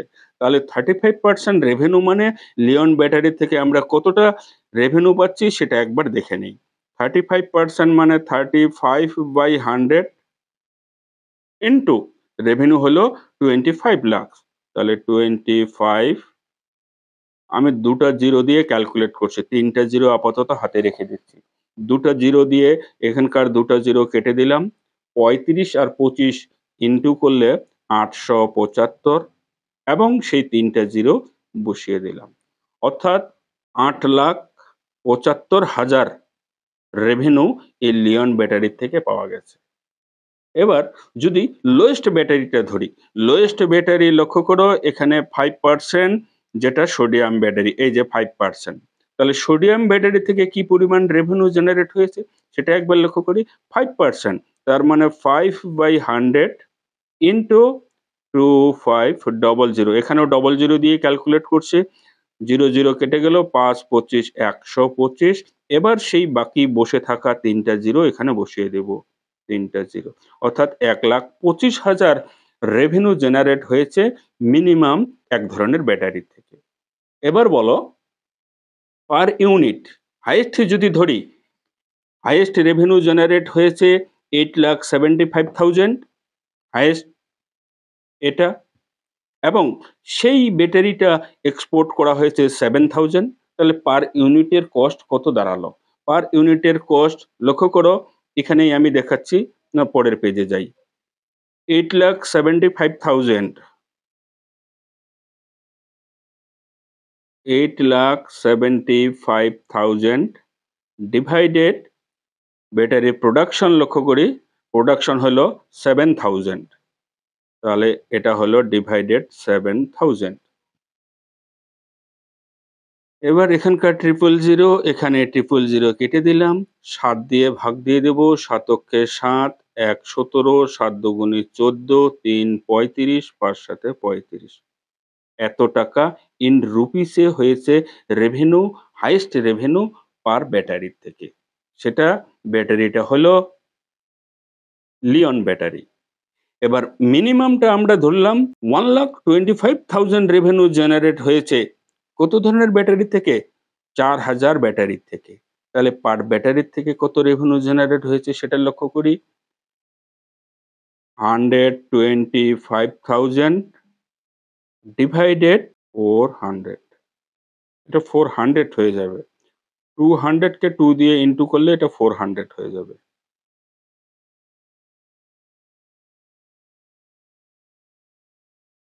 ঠিক আছে? এটা 400। তাহলে 400 দিয়ে আমরা ডিভাইডেড করব। ডিভাইডেড 400 অর্থাৎ 00, 00 কেটে গেল। এবার 1250 কে 4 দিয়ে ভাগ করব, যেটা 312.5। এটাও রুপিসে। এটা হলো পার ব্যাটারির থেকে রেভিনিউ হয়েছে, এটা পার ব্যাটারির থেকে রেভিনিউ হয়েছে। যদিও এর প্রোডাকশন এবং রেভিনিউ জেনারেট বেশি হয়েছে কিন্তু পার ইউনিটে কিন্তু প্রাইস কম। এর পার ইউনিটে কিন্তু রেভিনিউ অনেক বেশি জেনারেট হয়েছে। অর্থাৎ লক্ষ্য করো, সেটা হলো সোডিয়াম ব্যাটারি, এবং sodium battery option number B তে তোমাদের সঠিক অ্যান্সারটি রয়েছে। কি অঙ্কটি বোঝা গেছে আশা করি? অঙ্কটি একবার ভালো করে খেয়াল করো। এখানে মিনিমাম আর ম্যাক্সিমামটা ধরেই ক্যালকুলেশন করলাম। যেহেতু আমাকে পার ব্যাটারিতে রেভিনিউ কত জেনারেট হচ্ছে সেটা বের করতে বলছে, তাই মিনিমাম আর ম্যাক্সিমাম ধরে ক্যালকুলেট করব। দেখা গেল যে লিথিয়াম লিয়ন ব্যাটারিতে, এটা লিয়ন ব্যাটারিতে তোমার রেভিনিউ জেনারেট হয়েছে পার ইউনিটে ₹125, আর সোডিয়াম ব্যাটারিতে রেভিনিউ জেনারেট হয়েছে পার ইউনিটে ₹312.5। তাহলে কোন ব্যাটারিতে রেভিনিউ পার ইউনিটে হাইয়েস্ট? সোডিয়াম, যেটা অপশন নম্বর বি তে তোমাদের সঠিক অ্যান্সারটি রয়েছে। তো চলো পরের কোশ্চেনটি এবার দেখে নিই। কোশ্চেন নম্বর 13, এটি ইলেকশন বেস অঙ্ক। লক্ষ্য করো, in a election between two candidate 10% of vote did not cast their votes and 5% 10% তারা ভোট দেয়নি। 5% of the vote polled were found invalid, 5% vote invalid. The successful candidate got 52.5% of the valid vote and won by the majority of 1710 votes. The number of votes enrolled the voter list was. অর্থাৎ একটি election voter কেন্দ্রে 10% voter vote দেয়নি। যতগুলো vote দিয়েছিল তার মধ্যে 5% vote invalid অর্থাৎ বাতিল। তারপর বাকি যা ভোট ছিল সেই বাকি ভোটের মধ্যে যেহেতু দুটা ক্যান্ডিডেটের মধ্যে যে জিতেছিল অর্থাৎ সাকসেসফুল ক্যান্ডিডেট, সে পেয়েছে 52.5% ভোট এবং সে 1700 বেশি ভোটে জিতেছিল। তাহলে ওই ভোটার কেন্দ্রে টোটাল ভোটারের সংখ্যা তোমাকে বের করতে বলছে। খুব ইজি অঙ্ক, যদি প্রসেসটা জানো এক লাইনে তোমরা করে নিতে পারবে। কিভাবে? ধরে নিলাম যে আমি টোটাল ভোটার এক্স, কত পার্সেন্ট ভোট দেয়নি? 10% ভোট দেয়নি। 10% ভোট দেয়নি, কিন্তু 90% তো ভোট দিয়েছে। 100-র মধ্যে 10 জন ভোট দেয়নি, তার মানে 90 জন ভোট দিয়েছে অর্থাৎ 90%। তার মানে ভোট পড়েছিল এক্স এর 90/100। ক্লিয়ার? যতগুলো ভোট পড়ছিল তার মধ্যে কত? 5% বাতিল হয়ে গেছে, ইনভ্যালিড। তাহলে 5% যদি বাতিল হয়, 95টা তো আমার ভালো ভোট। 100-টির মধ্যে আমি ক্যালকুলেট করছি, যেহেতু এটা পার্সেন্টেজে দেওয়া আছে। তাহলে 5% যদি বাতিল হয়, আমার 95% ভালো ভোট, তাহলে 95/100। ক্লিয়ার? এতগুলো ভালো ভোট, ভ্যালিড ভোট যেটাকে বলা হয়। এবার এই ভ্যালিড ভোটের 52.5% ভোট পেয়ে সে জিতেছিল। উইনিং ক্যান্ডিডেট পেয়েছে 52.5%। তাহলে উইনিং ক্যান্ডিডেট যদি পেয়ে যায় 52.5%, বলো লুজার ক্যান্ডিডেট তাহলে কত পাবে? যেহেতু টোটাল ভোট 100%, তাহলে 100 থেকে এটা মাইনাস করে দিলে 0.5, এটা হয়ে যাবে 3, তার মানে 7, আর এটা হয়ে যাবে 6, তার মানে 4। 47.5% লুজার ক্যান্ডিডেট, তাই তো? কারণ যতগুলো ভোট পড়েছিল, ইনভ্যালিড ভোট বাদ দিয়ে সেই ভোটটাকে 100% ধরে নেওয়া হয়। সেই ভ্যালিড ভোটের 100% এর মধ্যে উইনিং ক্যান্ডিডেট পেয়েছে 52.5% এবং লুজার ক্যান্ডিডেট পেয়েছে 47.5%। তাহলে বলো তাদের উইনিং অ্যান্ড লুজারের মধ্যে ডিফারেন্স কত পার্সেন্ট? ডিফারেন্স কিন্তু 5% ভোট, অর্থাৎ 5% ভোটে উইনিং ক্যান্ডিডেট জিতেছিল। তাহলে উইনিং ক্যান্ডিডেট পেয়েছে এই টোটাল ভ্যালিড ভোটের 5%, অর্থাৎ 5/100। ঠিক আছে? এটা উইনিং ক্যান্ডিডেট। কিন্তু উইনিং ক্যান্ডিডেট কত ভোটের ডিফারেন্সে জিতছে? 1710। সেটাই তুমি ধরে নাও 1710। বোঝা গেল? এক লাইনে ক্যালকুলেশন ক্লিয়ার। এবার x এর মান আমরা বের করব। x এর মান কিভাবে বের করব? 1710 ইনটু, এগুলো প্রত্যেকটা কি উল্টে দাও। অর্থাৎ 90/100, সেটা হয়ে যাবে 100/90 ইনটু 95/100 হয়ে যাবে 100/95 ইনটু 5/100, তাহলে এটা হয়ে যাবে 100/5। ব্যাস, এবার একটু শর্ট ফর্মে করার চেষ্টা করো। শর্ট ফর্মে লক্ষ্য করো, এখানকার 0 আমি কেটে দিলাম। তাহলে এটা আলাদা ইউজ করি। 0 ক্যানসেল করে দিলাম। 171 কে 9 দিয়ে ভাগ করো, 9 অক্ষে 9, 8 81, 9 9 81, তার মানে 19 হয়ে গেল। 19 দিয়ে 95 কে ভাগ করো, 5 19 95। এবার নিচে 5 আর 5 কত? 25। সেই 25 দিয়ে আমি 100 কে একসঙ্গে বাদ দিয়ে দিচ্ছি। 25 দিয়ে 100 কে ভাগ করে দিলে 4 25 এ 100, 4। তাহলে 4 থেকে গেল আর দুটো 100। তার মানে 4 এর পিছনে তুমি 4টা শূন্য বসিয়ে দাও। বোঝা গেল? তাহলে টোটাল ভোটার কত হলো? 40,000।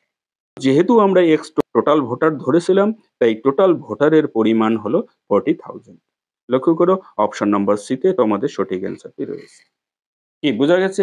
এইভাবে অঙ্ক করলে ইলেকশনের এই অঙ্কগুলি এক লাইনের মধ্যেই তোমরা কমপ্লিট করে নিতে পারবে। আর যেহেতু এটা কম্পিটিটিভ বেস এক্সাম, সুতরাং কে কম সময়ে কত তাড়াতাড়ি অঙ্ক করতে পারে। আশা করি বোঝা গেছে। আর ইলেকশন সম্বন্ধেও প্রচুর অঙ্ক এই চ্যানেলেই আমি আপলোড করছি, কাজেই সেই ভিডিওগুলো একবার দেখে নেবে। তো চলো পরের অঙ্কটি দেখি। কোয়েশ্চেন নাম্বার 14 কি বলছে? Question number 14 A in a 2 kilometer linear race, if P complete race in 200 seconds and Q in 220 seconds, then the distance by which P beat Q is। অর্থাৎ 2 কিলোমিটারের রেস পি সেটা 200 সেকেন্ডে complete করেছিল, 200 সেকেন্ডে, এবং Q সেখানে সময় লেগেছিল 220 সেকেন্ডে। বলো এবার স্পিড কার কত? পি এর স্পিড কত? প্রথমে পি এর স্পিড আমরা বের করব। স্পিড ইকুয়াল টু আমরা বের করি ডিস্টেন্স বাই টাইম। ডিস্টেন্স আমার 2 কিলোমিটার, 2 কিলোমিটারকে আমি মিটারে করে নিলাম 2000 মিটার, ডিভাইডেড এর টাইম হলো 200 সেকেন্ড, ডিভাইডেড 200। তাহলে এর স্পিড দাঁড়ালো 200 দিয়ে 2000 কে ভাগ করে দিলে 1, পাশে 0, তার মানে 10 মিটার পার সেকেন্ড। এবার কিউ এর স্পিড আমরা বের করব। কিউ এর স্পিড একই রকম, এও 2 কিলোমিটার বা 2000 মিটার রেস প্রতিযোগিতায় পার্টিসিপেট করলো, কিন্তু এর সময় লেগে গেল 220 সেকেন্ড, 220 সেকেন্ড।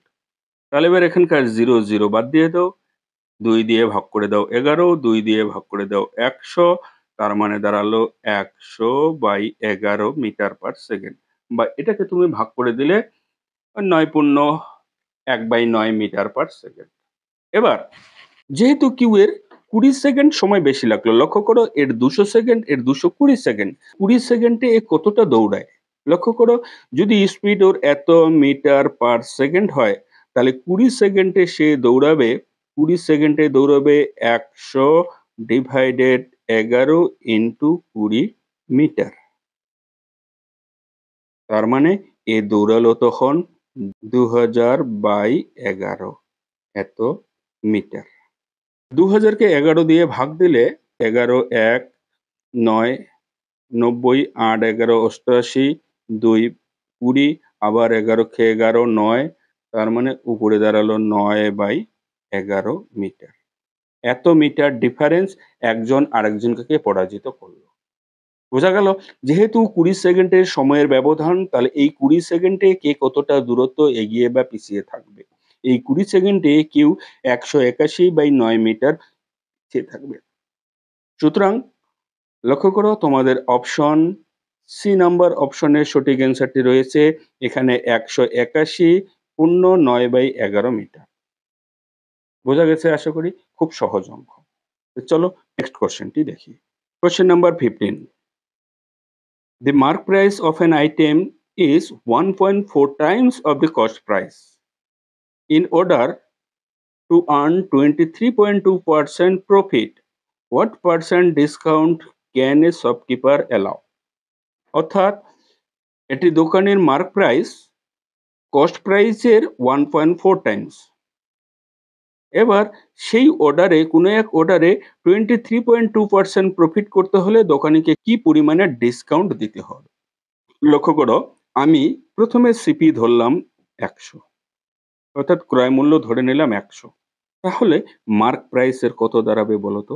মার্ক প্রাইস বলছে ক্রয় মূল্যের 1.4 টাইমস, অর্থাৎ 100 এর 1.4 টাইমস, তার মানে কত দাঁড়াবে? 140। তাই তো মার্ক প্রাইস। এবার সেলিং প্রাইস বা বিক্রয় মূল্য। বিক্রয় মূল্য আমরা কিভাবে বের করব? 23.2% প্রফিট হয়েছে। 23.2% মানে ১০০ টাকায় ২৩ টাকা ২০ পয়সা লাভ হয়েছে। তাহলে ১০০ টাকার দ্রব্যকে তাকে বিক্রি করতে হবে ১২৩ টাকা ২০ পয়সায়। ক্লিয়ার? ১০০ টাকার দ্রব্য সেটা মার্ক প্রাইস হবে ১৪০ টাকা এবং সেটাকে বিক্রি করতে হবে ১২৩ টাকা ২০ পয়সা। বলো ডিসকাউন্ট কত দিচ্ছে? এবার ডিসকাউন্ট দিচ্ছে ১৪০ মাইনাস ১২৩.২০। তাহলে বিয়োগ করলে এখানে ৮০ আসবে। ৩, ৪, ২৪ আর মানে ১৬। হ্যাঁ, ১৬.৮০ আসবে। এটা হলো ডিসকাউন্ট। এবার এই পার্সেন্টেজ অফ ডিসকাউন্ট আমরা বের করব। এই যে ৳১৬.৮০ ডিসকাউন্ট দিল কত টাকার উপরে? ৳১৪০ যেহেতু লিখে রাখছে, তাই মার্ক প্রাইস এর উপরে ডিসকাউন্ট দিবে ইনটু পার্সেন্টেজ বা ১০০। এবার যেহেতু এটা ২ ঘর আগে দশমিক, তাই ২ ঘরের আগে দশমিক বাদ দিয়ে এই ২ টা শূন্য বাদ দিয়ে দাও। তারপরে এখানকার শূন্য, এখানকার শূন্য বাদ দিয়ে দাও। ১৬৮ রয়ে গেল। ১৪ দিয়ে ভাগ করে দাও। ১৪ কে ১৪, ১৫, ১৬, ২ ২৮, ১৪ দুগুণে ২৮। অর্থাৎ 12% তাকে ডিসকাউন্ট দিতে হবে। ক্লিয়ার? লক্ষ্য করো ডি নম্বর অপশনে তোমাদের সঠিক অ্যান্সারটি রয়েছে। খুব ইজি অঙ্ক এবং খুব ইম্পোর্টেন্ট। খেয়াল করবে এই জাতীয় অঙ্কগুলো আগামী রেলওয়ে রিক্রুটমেন্ট বোর্ডের এনটিপিসিতে আসার প্রচুর সম্ভাবনা। চলো পরের পেজের অঙ্কটি দেখি। Question number 16. A person saved 45% of his income. Next year, his income increased by 200% and he increased his savings by 5 times the previous year's saving. By what percent correct to one place of decimal has he increased or decreased his expenditure? অর্থাৎ এক ব্যক্তির ইনকামের ৪৫% সে save করে next ইয়ারে তার income 200% বৃদ্ধি পেয়ে গেল। বৃদ্ধি পাওয়াতে সে সেভিংসও ইনক্রিজ করলো অর্থাৎ বৃদ্ধি করলো। কত বৃদ্ধি করলো? অর্থাৎ আগের বছরের তুলনায় সে ৫ গুণ সেভিংস ইনক্রিজ করলো বা বৃদ্ধি করলো। তাহলে তার খরচ বৃদ্ধি পাবে কি কমবে? সেটা দশমিকের পর ১ ঘর পর্যন্ত তোমাকে বের করতে বলছে। এবার যদি আমি ধরে নেই সেই ব্যক্তির ইনকাম ১০০ টাকা, তাহলে সেভিংস করলো কত? সেভিংস এস লিখে দিলাম 45% মানে 45 টাকা। তাহলে সেভিংস যদি এটা হয় বলো এক্সপেন্ডিচার কত? এক্সপেন্ডিচার হয়ে যাবে তাহলে অর্থাৎ যেটা খরচ বোঝানো হচ্ছে ১০০ থেকে ৪৫ টাকা সেভ করলে 55। ক্লিয়ার এটুকু? নেক্সট ইয়ারে ইনকাম তার হয়ে গেল 200% ইনক্রিজ। 200% 100 এর 200% তার মানে ইনকাম দাঁড়াবে তোমার 300, তাই তো? এবার his increase his saving 5 times of the previous years. সেভিংসটাও 5 টাইম ইনক্রিজ করলো। তাহলে আগের সেভিংস ছিল 45, এখন সেভিংস দাঁড়াবে 45 এর 5 টাইমস। তার মানে কত? ৫ ৫ এ ২৫, ৪ ৫ এ ২০, ২ ২২, ২২৫ টাকা। তাহলে ৩০০ টাকা ইনকাম যেখানে ২২৫ টাকায় সেভিং, তাহলে বলো এক্সপেন্ডিচার কত অর্থাৎ খরচ কত? ৩০০ থেকে ২২৫ মাইনাস করে দাও, তার মানে ৭৫ টাকা। ক্লিয়ার? এবার আগের এক্সপেন্ডিচার লক্ষ্য করো 55 আগের খরচ, আর বর্তমান বছরে সে খরচ করতেছে 75, তাহলে খরচটাও তো ইনক্রিজ হলো, খরচটাও বৃদ্ধি পেয়েছে। কতটা বৃদ্ধি পেয়েছে? লক্ষ্য করো এটা যদি মাইনাস করি 0.2 অর্থাৎ 20 রুপিস খরচ বৃদ্ধি পেয়েছে। এবার 20 রুপিসকে তুমি পার্সেন্টেজে কনভার্ট করে দাও। এবার পার্সেন্টেজ অফ এক্সপেন্ডিচার ইনক্রিজ হয়েছে। Percentage of expenditure increase by 20 by এটা ইনক্রিজ হয়েছে 55 এর মধ্যে 55 ইনটু 100। এবার ৫ দিয়ে ভাগ করে দাও এটা ১১, ৫ দিয়ে ভাগ করে দাও এটা ২০, তাহলে ২০ ২০ গুণ করো ৪০০, ৪০০/১১%। এবার ৪০০/১১% কে যদি আমরা ভাগ করে দেই তাহলে কত দাঁড়াবে? ৪০০/১১ সমান সমান ৩ ১১ ৩৩, ৭ ৭০, ৬ ১১ ৬৬, ৪ ৪০, ৩ ১১ ৩৩ বা ৪ ১১ ৪৪, প্রায় এত পার্সেন্ট। লক্ষ্য করো অপশন নম্বর তোমার ইনক্রিজ রয়েছে, ডিক্রিজও রয়েছে, কিন্তু 36.4% ইনক্রিজ করছে। অপশন সিতে যেটা রয়েছে ইনক্রিজ 36.4%, অর্থাৎ C number option is the correct answer. আশা করি অঙ্কটা এইভাবে করলে খুব একটা অসুবিধা হওয়ার কথা না। চলো নেক্সট পেজে নেক্সট কোশ্চেনটি দেখি। Question number 17, a bigger circle center at O and a smaller circle center at P touch each other externally such that their length of their common tangent LM is 12 centimeter. If the radius of the bigger circle is 18 centimeter, then what will the radius in centimeter of the smaller circle? খুব important অঙ্ক, ভালো করে খেয়াল করার চেষ্টা করো। আমি শুরুতেই যেটা বলেছিলাম যে শেষের দিকে বেশ কতগুলো ইম্পর্টেন্ট আছে আগামী কম্পিটিটিভ পরীক্ষার জন্য। লক্ষ্য করো এখানে কি বলছে, দুটা সার্কেল, একটা বড় সার্কেল এবং একটা ছোট সার্কেল, অর্থাৎ একটা বড় বৃত্ত এবং ছোট বৃত্ত একটা পয়েন্টে তারা টাচ করছে, বৃত্ত দুটিকে এক্সটার্নালি অর্থাৎ বহিঃভাবে স্পর্শ করছে। তাহলে আমি দুটা বৃত্ত প্রথমে এঁকে নিয়ে তোমাদের দেখিয়ে দিচ্ছি। একটি বৃত্ত আর একটি বৃত্ত আঁকাচ্ছি। এই একটি বৃত্ত, একটি বড় বৃত্ত এবং একটি ছোট বৃত্ত।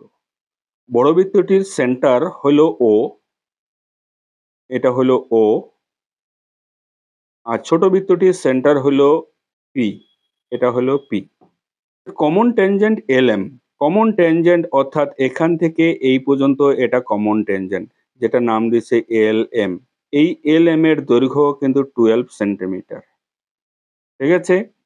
If the radius of the bigger circle is 18, অর্থাৎ বড় সার্কেলের ব্যাসার্ধ, এই ব্যাসার্ধ এটা আছে 18, তাহলে এই ছোট সার্কেলের ছোট বৃত্তটির ব্যাসার্ধ কত এটা চেয়েছে।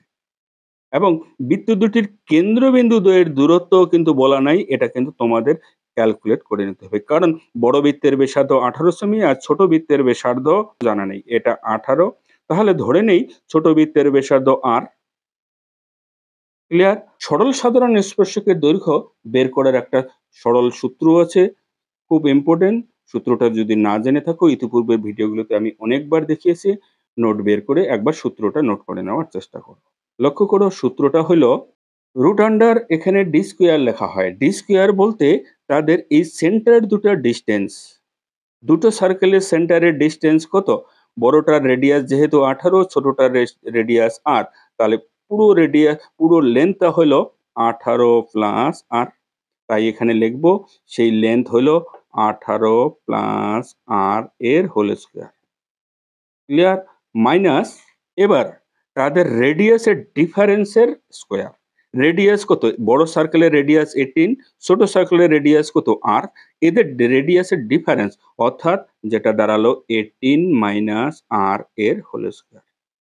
এই হলো কমন ট্যানজেন্ট বের করার ফর্মুলা, যেটা আমি সংক্ষেপে লিখে দিতে পারি এইভাবে, root under D square minus R1 minus R2 তার হোল স্কোয়ার।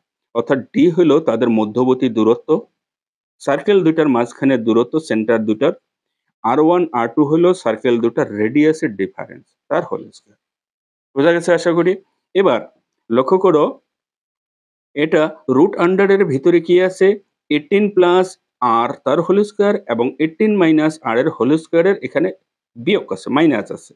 এবার যদি আমি এটাকে এ প্লাস বি ধরে নেই, A plus B whole square আর এটা A minus B whole square, তাহলে এবার সূত্রটা মনে আছে, A plus B whole square minus of A minus B whole square, এটা মাইনাস।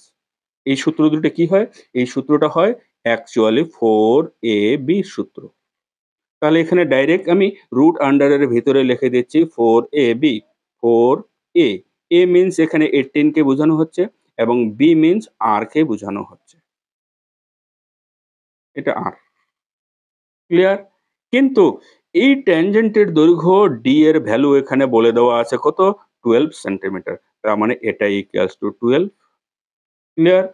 এই রুট স্কোয়ার, রুট আন্ডারের ভিতরে যেগুলো আছে সেগুলোকে বের করতে গেলে রুট আন্ডার থেকে এই বোথ সাইডে আমরা স্কোয়ার করি, তাহলে এই সাইডেও স্কোয়ার করে দিলাম, আমি এই সাইডেও স্কোয়ার করে দিলাম, তাহলে স্কোয়ার করে দিলে এটা 12 স্কোয়ার 144 ইকুয়ালস টু এখানে থেকে গেল 4 ইন্টু 18 ইন্টু আর। ক্লিয়ার? 18 দিয়ে 144 কে ভাগ করব, এবার 8 হয়ে যাবে, এবার 8 দিয়ে 4 কে ভাগ করে দেব, 2 হয়ে যাবে। তার মানে r ইকুয়ালস টু কত? 2 সেন্টিমিটার। তাহলে r যেখানে আমরা ছোট সার্কেলটির ব্যাসার্ধ নিয়েছিলাম, সেই ছোট সার্কেলটির ব্যাসার্ধ হলো 2 সেন্টিমিটার। বোঝা গেছে আশা করি? লক্ষ্য করো অপশন সি তে তোমাদের সঠিক অ্যান্সারটি রয়েছে 2 সেন্টিমিটার। ক্লিয়ার? তো চলো পরের পেজের অঙ্কটি দেখি। কোয়েশ্চেন নাম্বার 18 কি বলছে? In a circle the chord AB and CD intersect each other at point L internally. If AL 9, LB 7 and LD 3 centimeter, find the CL in centimeter. অর্থাৎ একটা সার্কেল আছে, সার্কেলটির দুটো কর্ড বা যেটাকে আমরা জ্যা বলে থাকি, AB এবং CD, এই দুটি জ্যা ইন্টারসেক্ট করছে এল পয়েন্টে, কিন্তু বৃত্তের ভিতরেই ছেদ করছে, ইন্টারনালি বলা আছে। লক্ষ্য করো একটা বৃত্ত এঁকে নেই, এই একটি বৃত্ত। এবার এই বৃত্তের এখানে দুটো যে অঙ্কন করব, এ বি আর সিডি। এবার আমি এখান থেকে এই দিকে একটা যে করলাম, নাম দিলাম এ বি, আর এই দিক থেকে এই দিকে একটা যে করলাম, নাম দিলাম সিডি। এটা এ, CD.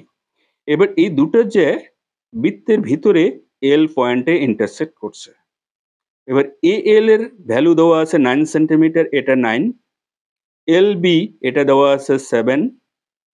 Clear? L D, L D এইটুকু বলে দেওয়া আছে 3 সেন্টিমিটার। তাহলে সিএল কত? অর্থাৎ সি থেকে এল এইটুকু ডিস্টেন্স কত? এবার এই জ্যায়ের সূত্র অনুযায়ী, বৃত্তের জ্যায়ের সূত্র অনুযায়ী CL into LD is equals to AL into LB.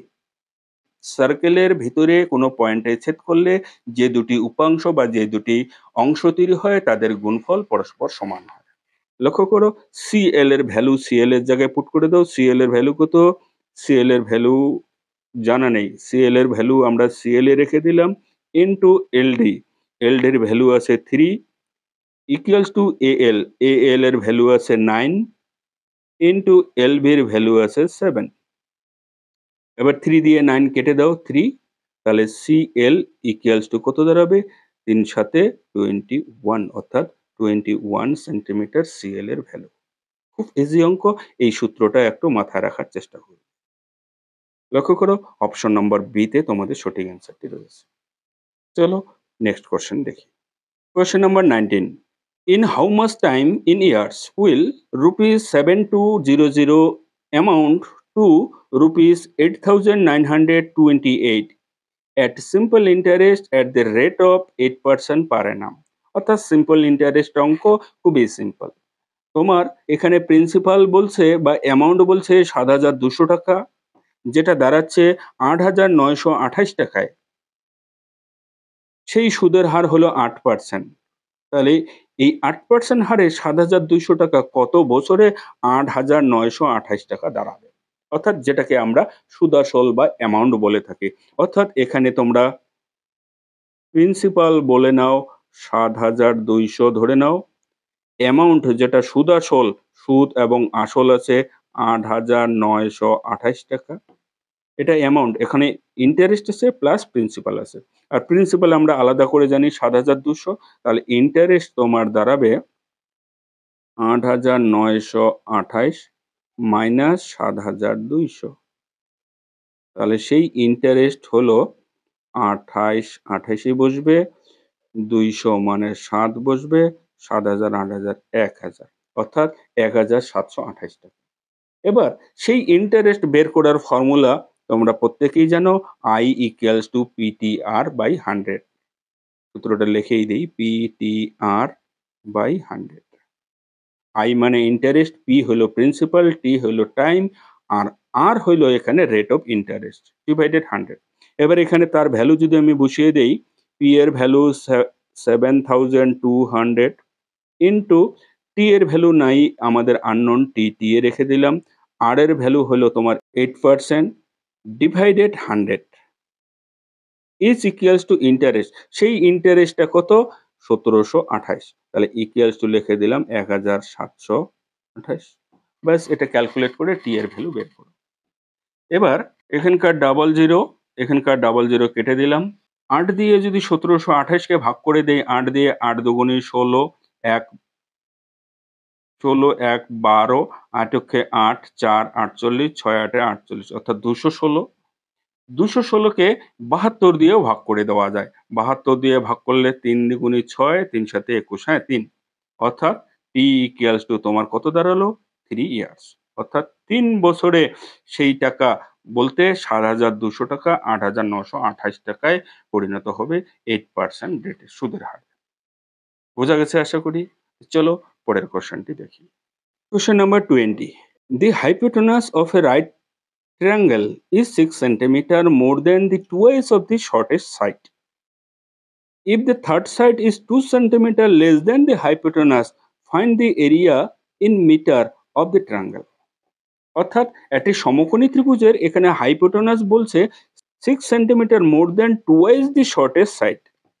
অর্থাৎ শর্টেস্ট সাইডের দ্বিগুণের থেকে 6 সেন্টিমিটার বেশি হলো সেই হাইপোটেনাস। এবং থার্ড সাইডটা বলছে 2 সেন্টিমিটার লেস দেন দি হাইপোটেনাস, অর্থাৎ হাইপোটেনাস থেকে 2 সেন্টিমিটার কম। সমস্ত কিছু হাইপোটেনাসের উপরে ডিপেন্ড করছে। তাহলে সমকোণী ত্রিভুজের ক্ষেত্রে কেমন হয় লক্ষ্য করো। এটা সমকোণী ত্রিভুজের ফিগার আমরা দেখে নেই। এটা সমকোণী ত্রিভুজ। এই সমকোণী ত্রিভুজের এই বাহুটাকে বলা হয় হাইপোটেনাস, এটা এইচ। এটা পারপেন্ডিকুলার আমরা বলি, এটা বেস বলি। ক্লিয়ার? আচ্ছা, এটা বেস মানে বি। এবার বলছে হাইপোটেনাস কি হবে রাইট অ্যাঙ্গেলের 6 centimetre more than the twice of the shortest side. এই শর্টেস্ট সাইডটাকে যদি আমরা এক্স ধরে নেই তাহলে হাইপোটেনাসটা কি দাঁড়াবে এর টুয়াইস টাইম, অর্থাৎ টুয়াইস মানে 2x, কিন্তু তার থেকে 6 বেশি, twice plus x. Third side তার মানে পারপেন্ডিকুলার। পারপেন্ডিকুলার কি হবে 2 সেন্টিমিটার লেস দেন দি হাইপোটেনাস। হাইপোটেনাসের থেকে 2 সেন্টিমিটার কম। তার মানে এই বাহুটা দাঁড়ালো তোমার 2x প্লাস 6, তার থেকে 2 সেন্টিমিটার কম। তার মানে দাঁড়ালো সে 2x প্লাস 4। ক্লিয়ার? এটা দাঁড়ালো তোমার পারপেন্ডিকুলার, এটা বেস, এটা হাইপোটেনাস। এবার পিথাগোরাসের সূত্রের ক্ষেত্রে আমরা জানি অতিভুজের স্কয়ার ইকুয়াল টু লম্ব স্কয়ার প্লাস ভূমি স্কয়ার সূত্রটা অ্যাপ্লাই করে তুমি x এর ভ্যালু বের করো।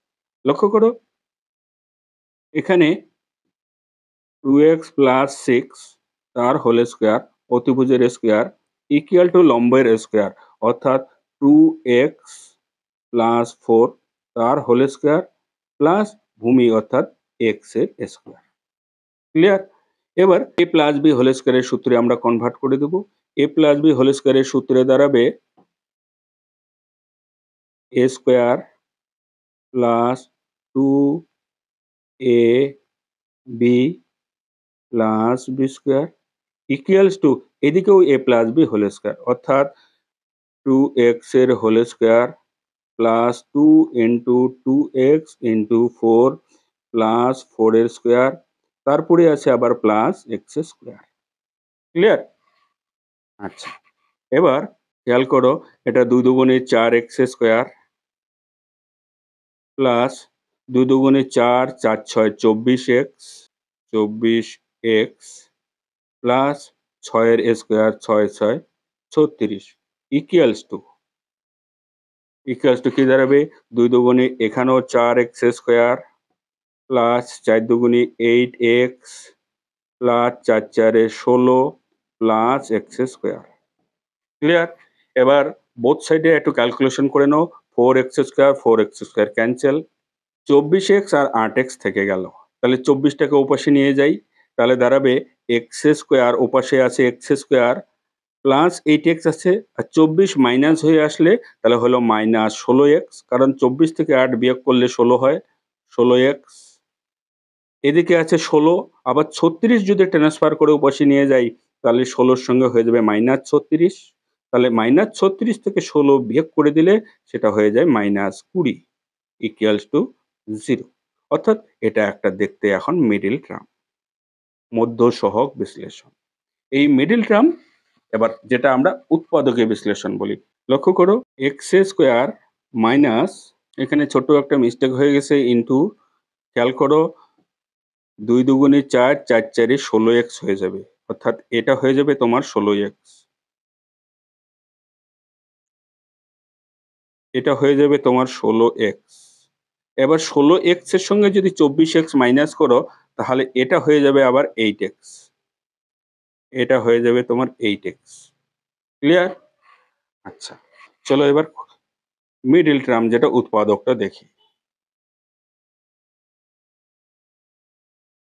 তাহলে এখানে 20 কে আমরা উৎপাদকে ভাঙবো, 10 দুগুণে 20, 10 আর 2 পাবো, 10 আর 2 বিয়োগ করলে যেটা 8 মিলে যায়। অর্থাৎ এখানে plus 2x minus 20 equal to 0, or x common নিলে থাকে যায় x মাইনাস 10, এখানে 2 কমন নিলে x মাইনাস 10 ইকুয়াল টু 0। আমি পুরো মিডল টার্মটা করে দেখাচ্ছি তোমাদের। x মাইনাস 10 আর এখানে x প্লাস 2 ইকুয়াল টু 0। তাহলে x মাইনাস 10 ইকুয়াল টু 0 হবে, otherwise x plus 2 equal to 0 হবে। x প্লাস 2 ইকুয়াল টু 0 হলে x ইকুয়ালস টু হয়ে যাবে মাইনাস 2।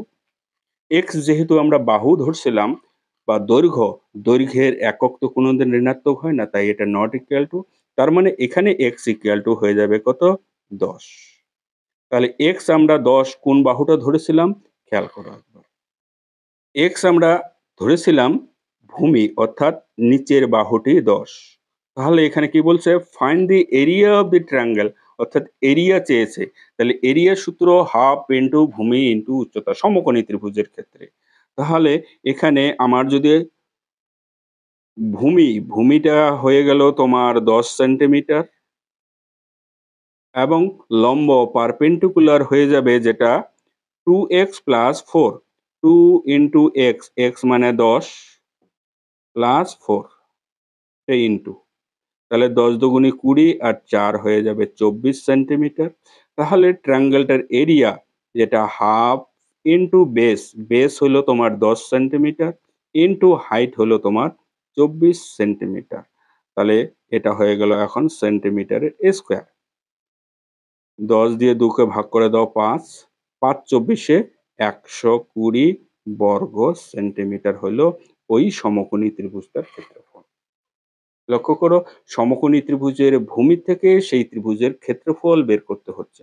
অর্থাৎ ভূমির মধ্যে একটা সম্পর্ক যেটা অতিভুজের স্কয়ার লম্ব স্কয়ার প্লাস ভূমি স্কয়ার, সেই সম্পর্কটাও তোমাদের জানতে হচ্ছে।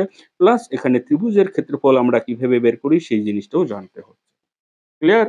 আদারওয়াইজ অঙ্কটা এমন কোনো কঠিন নয়। নেক্সট পেজে কোশ্চেন নাম্বার 21। খুব সুন্দর একটি অঙ্ক। লক্ষ্য করো, অঙ্কটা হয়তো ইতিপূর্বে কখনো করছো কিনা সন্দেহ আছে। যদি করে না থাকো ভিডিওটি একবার ভালো করে দেখার চেষ্টা করবে। Find the length of the side of a triangle. Its angle are ratio 2:4:6. খেয়াল করো, একটা ট্রায়াঙ্গেলের 3টি বাহু বের করতে বলছে, কিন্তু সেখানে কোণগুলির অনুপাত বলে দেওয়া আছে 2:4:6 and is circumradius বলে দেওয়া আছে 12 সেন্টিমিটার। অর্থাৎ একটা ত্রিভুজে যদি এঁকে নেই, কোণগুলোর রেশিও বলে দেওয়া আছে 2:4:6। লক্ষ্য করো, এই অ্যাঙ্গেলটা যদি আমি 2 ধরি, এই অ্যাঙ্গেলটা 4 এবং এই অ্যাঙ্গেলটা হয়ে যাবে 6। তাহলে এটা যদি 6 হয়ে যায়, এবার 3টি অ্যাঙ্গেলের সমষ্টি কত? 3টি অ্যাঙ্গেলের সমষ্টি আমরা জানি 180 ডিগ্রি। তাহলে এটা যদি আমি 2x ধরি, এটা যদি 4x ধরি এবং এটাকে যদি আমি 6x ধরি, তাহলে 6 4 10 আর 2 12x, 12x মানে 180, তাই তো? 3টা কোণের সমষ্টি 180, তাহলে x ইকুয়ালস টু 15 ডিগ্রি। অর্থাৎ 15, 12 দিয়ে 180 কে ভাগ করে দিলে 15। তাহলে প্রথম কোণটা দাঁড়ালো তোমার 30 ডিগ্রি, 15 দুগুণা। দ্বিতীয় কোণটা 4 15 এটা 60 ডিগ্রি। তৃতীয় কোণটা 6 15 এটা 90 ডিগ্রি। অর্থাৎ এটা একটা সমকোণী ত্রিভুজ। ক্লিয়ার? এবার এই সমকোণী ত্রিভুজের 3টি কোণ তোমরা পেয়ে গেলে, একটা কোণ 30 ডিগ্রি, একটা কোণ 60 ডিগ্রি, 60 ডিগ্রি আর একটা কোণ তোমরা 90 ডিগ্রি পেয়ে গেলে। মনে থাকবে, যেহেতু সমকোণী ত্রিভুজ এবং সমকোণী ত্রিভুজের বৃত্ত অঙ্কন করলে কি দাঁড়াবে লক্ষ্য করো একবার। সমকোণী ত্রিভুজের উপরে যদি একটা বৃত্ত অঙ্কন করি, অর্থাৎ যেটা পরিবৃত্ত আমরা বলে থাকি, পরিবৃত্তটা ঠিক এরকমের হয়ে যাবে। বোঝা গেল পরিবৃত্তটি? এবার এই পরিবৃত্তের ব্যাসার্ধ বা ব্যাস তোমার কিন্তু এই সমকোণী ত্রিভুজের অতিভুজের দৈর্ঘ্যটাই হয়ে যাবে ওই বৃত্তের ব্যাস। এটা ব্যাস। তাহলে কেন্দ্রবিন্দু এটা, কেন্দ্রবিন্দু যদি এটা হয়, এই ব্যাসার্ধ তোমার বলে দেওয়া আছে 12, সার্কাম রেডিয়াস এটা 12, তাহলে এটা যদি 12 হয়ে যায়, পুরো অতিভুজটার দৈর্ঘ্য কত হয়ে যাবে? 24 সেন্টিমিটার। বোঝা গেল? পুরো অতিভুজের দৈর্ঘ্য, যেটা বৃত্তের ক্ষেত্রে ব্যাস ছিল, সেটাই সমকোণী ত্রিভুজের অতিভুজ দৈর্ঘ্য হয়ে গেল 24 সেন্টিমিটার। ক্লিয়ার এইটুকু? এবার এক্ষেত্রে একটা জিনিস ভালো করে খেয়াল করার চেষ্টা করবে যে এই কোণটা তোমার ছিল 30 ডিগ্রি, এই কোণটা ছিল 60 ডিগ্রি এবং এই কোণটা তোমরা জানো 90। খেয়াল করবে ভালো করে।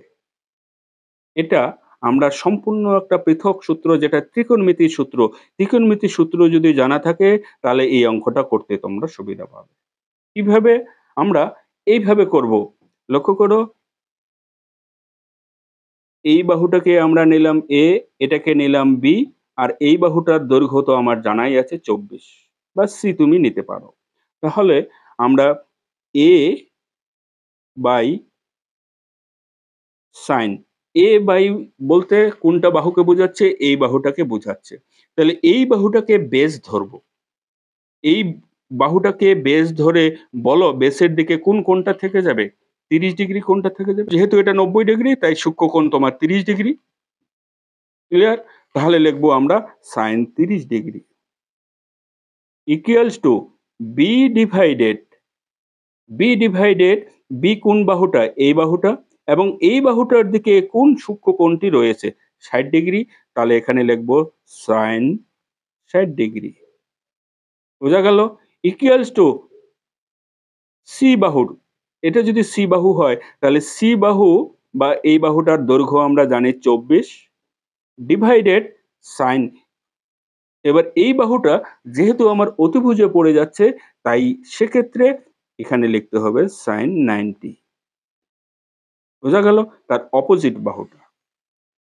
এবার এগুলোর ভ্যালু পুট করতে হবে।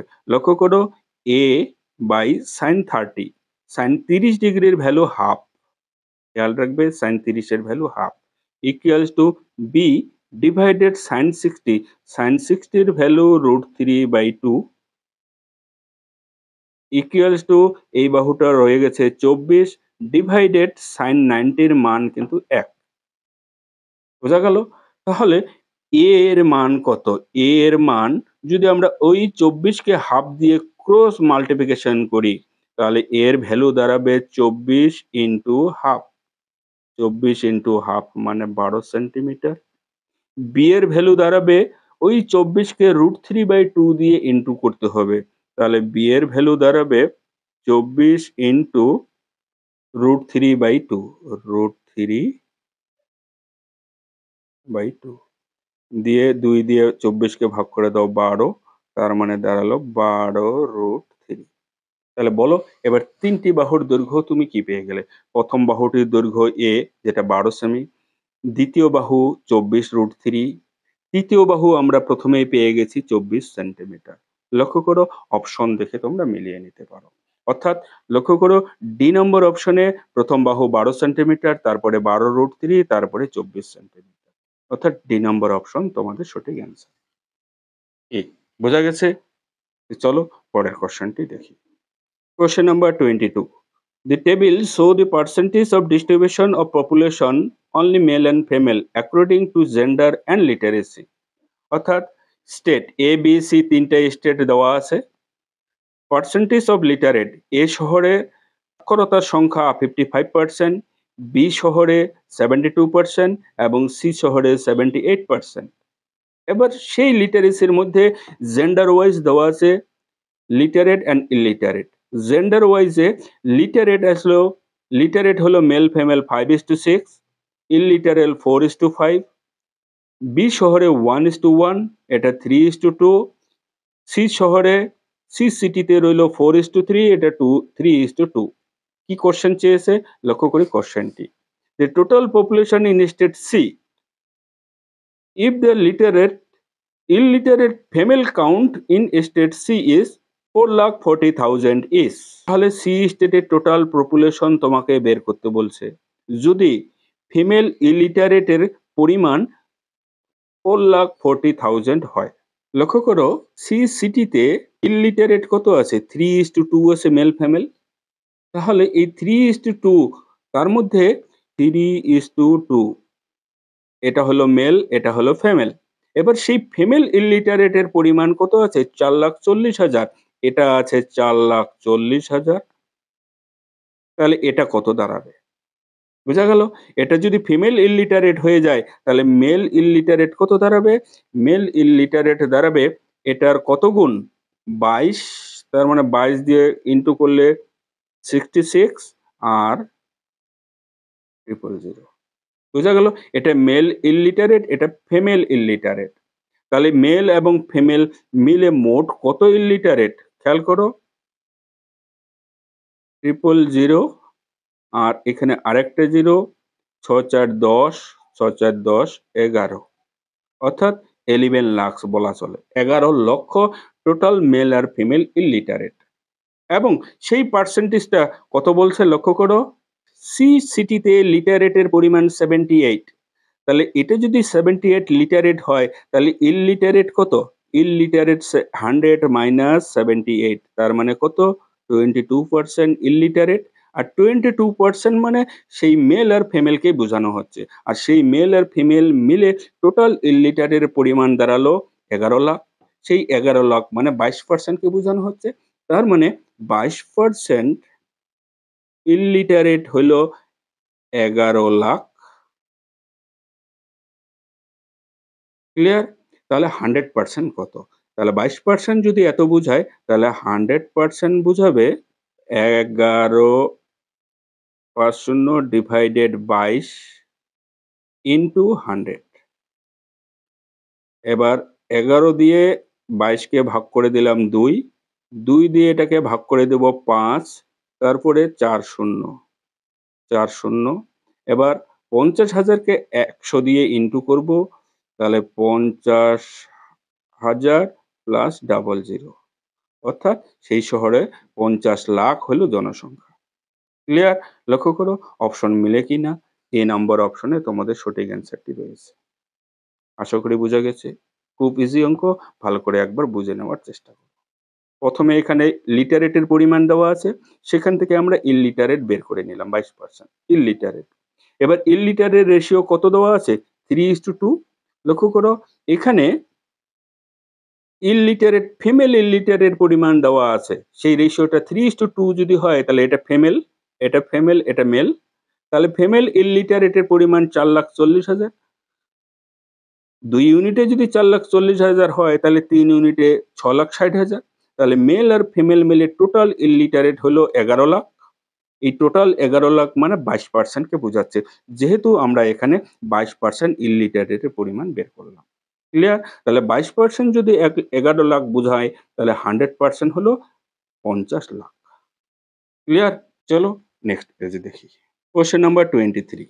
If the area of the three different adjacent face of a cubed are 5 square centimeter, 15 square centimeter, 17 square centimeter respectively, the surface area of the cubed, অর্থাৎ একটা কিউবেটের adjacent face অর্থাৎ তিনটা পাশাপাশি তল এর ক্ষেত্রফল বলে দেওয়া আছে 5 square centimetre, 15 and 27 square centimetre. তাহলে টোটাল সারফেস এরিয়া কত? লক্ষ্য করো খুব ইজি অঙ্ক, যদি একবার অঙ্কটাকে ধরে নিতে পারো। আমি এই একটা কিউবেট দেখালাম। এই কিউবেটের পাশাপাশি ৩টি তল। যদি ধরে নেই আমরা এই তলটি। এই তলটির ক্ষেত্রফল ৫ বর্গ সেন্টিমিটার, স্কয়ার সেন্টিমিটার এবং এই উপরের তলটির ক্ষেত্রফল ১৫ বর্গ সেন্টিমিটার, 15 স্কয়ার সেন্টিমিটার এবং এই সামনের দিকে যে তলটা রয়েছে, সামনের দিকে যে তলটা রয়েছে, সেই তলটার ক্ষেত্রফল আমার রয়ে গেল, বলা আছে 27 স্কয়ার সেন্টিমিটার। এই যে পাশাপাশি ৩টি তলের ক্ষেত্রফল আমি লিখলাম, তার বিপরীত পাশের তলগুলো তো একই রকম। তাহলে বিপরীত পাশের তলগুলো যদি একই মাপের হয়, তাহলে টোটাল সারফেস এরিয়া এই কিউবেটের কত দাঁড়াবে? এবার টোটাল সারফেস এরিয়া হবে 2 ইনটু 2 ইনটু এই ৩ টা তলের ক্ষেত্রফলকে যোগ করে দেই। তাহলে ৫ প্লাস ১৫ প্লাস ২৭। তাহলে কি দাঁড়াবে? 2 ইনটু এটা 5, 15, 20, 20, 40, 47, 47 কে 2 দিয়ে গুণ করব 94 স্কয়ার সেন্টিমিটার। বোঝা গেল? তাহলে লক্ষ্য করো সি নম্বর অপশনে তোমাদের সঠিক অ্যান্সার রয়েছে। নেক্সট পেজে দেখি। Question number 25. The length of a rectangular park exceeds its breadth by 15 meter. If the perimeter of the park is 110 meter, find the length of the park in meter. অর্থাৎ এই আয়তকার একটি park, তার দৈর্ঘ্য বলা আছে length of the rectangular shape park exceed it breadth by 15 centimetre. অর্থাৎ এই ব্রেথ যদি আমি এক্স ধরি, এই ব্রেথ চওড়ার দিকে যদি এটা এক্স ধরি, তাহলে এটা 15 সেন্টিমিটার এক্সিড করছে, অর্থাৎ এক্স প্লাস 15। বোঝা গেল? এটা এক্স প্লাস 15 হলে এটাও X plus 15। The perimeter of the park is 110। এবার পেরিমিটার আমরা কি করে বের করি? 2 into length plus breadth is equals to 110।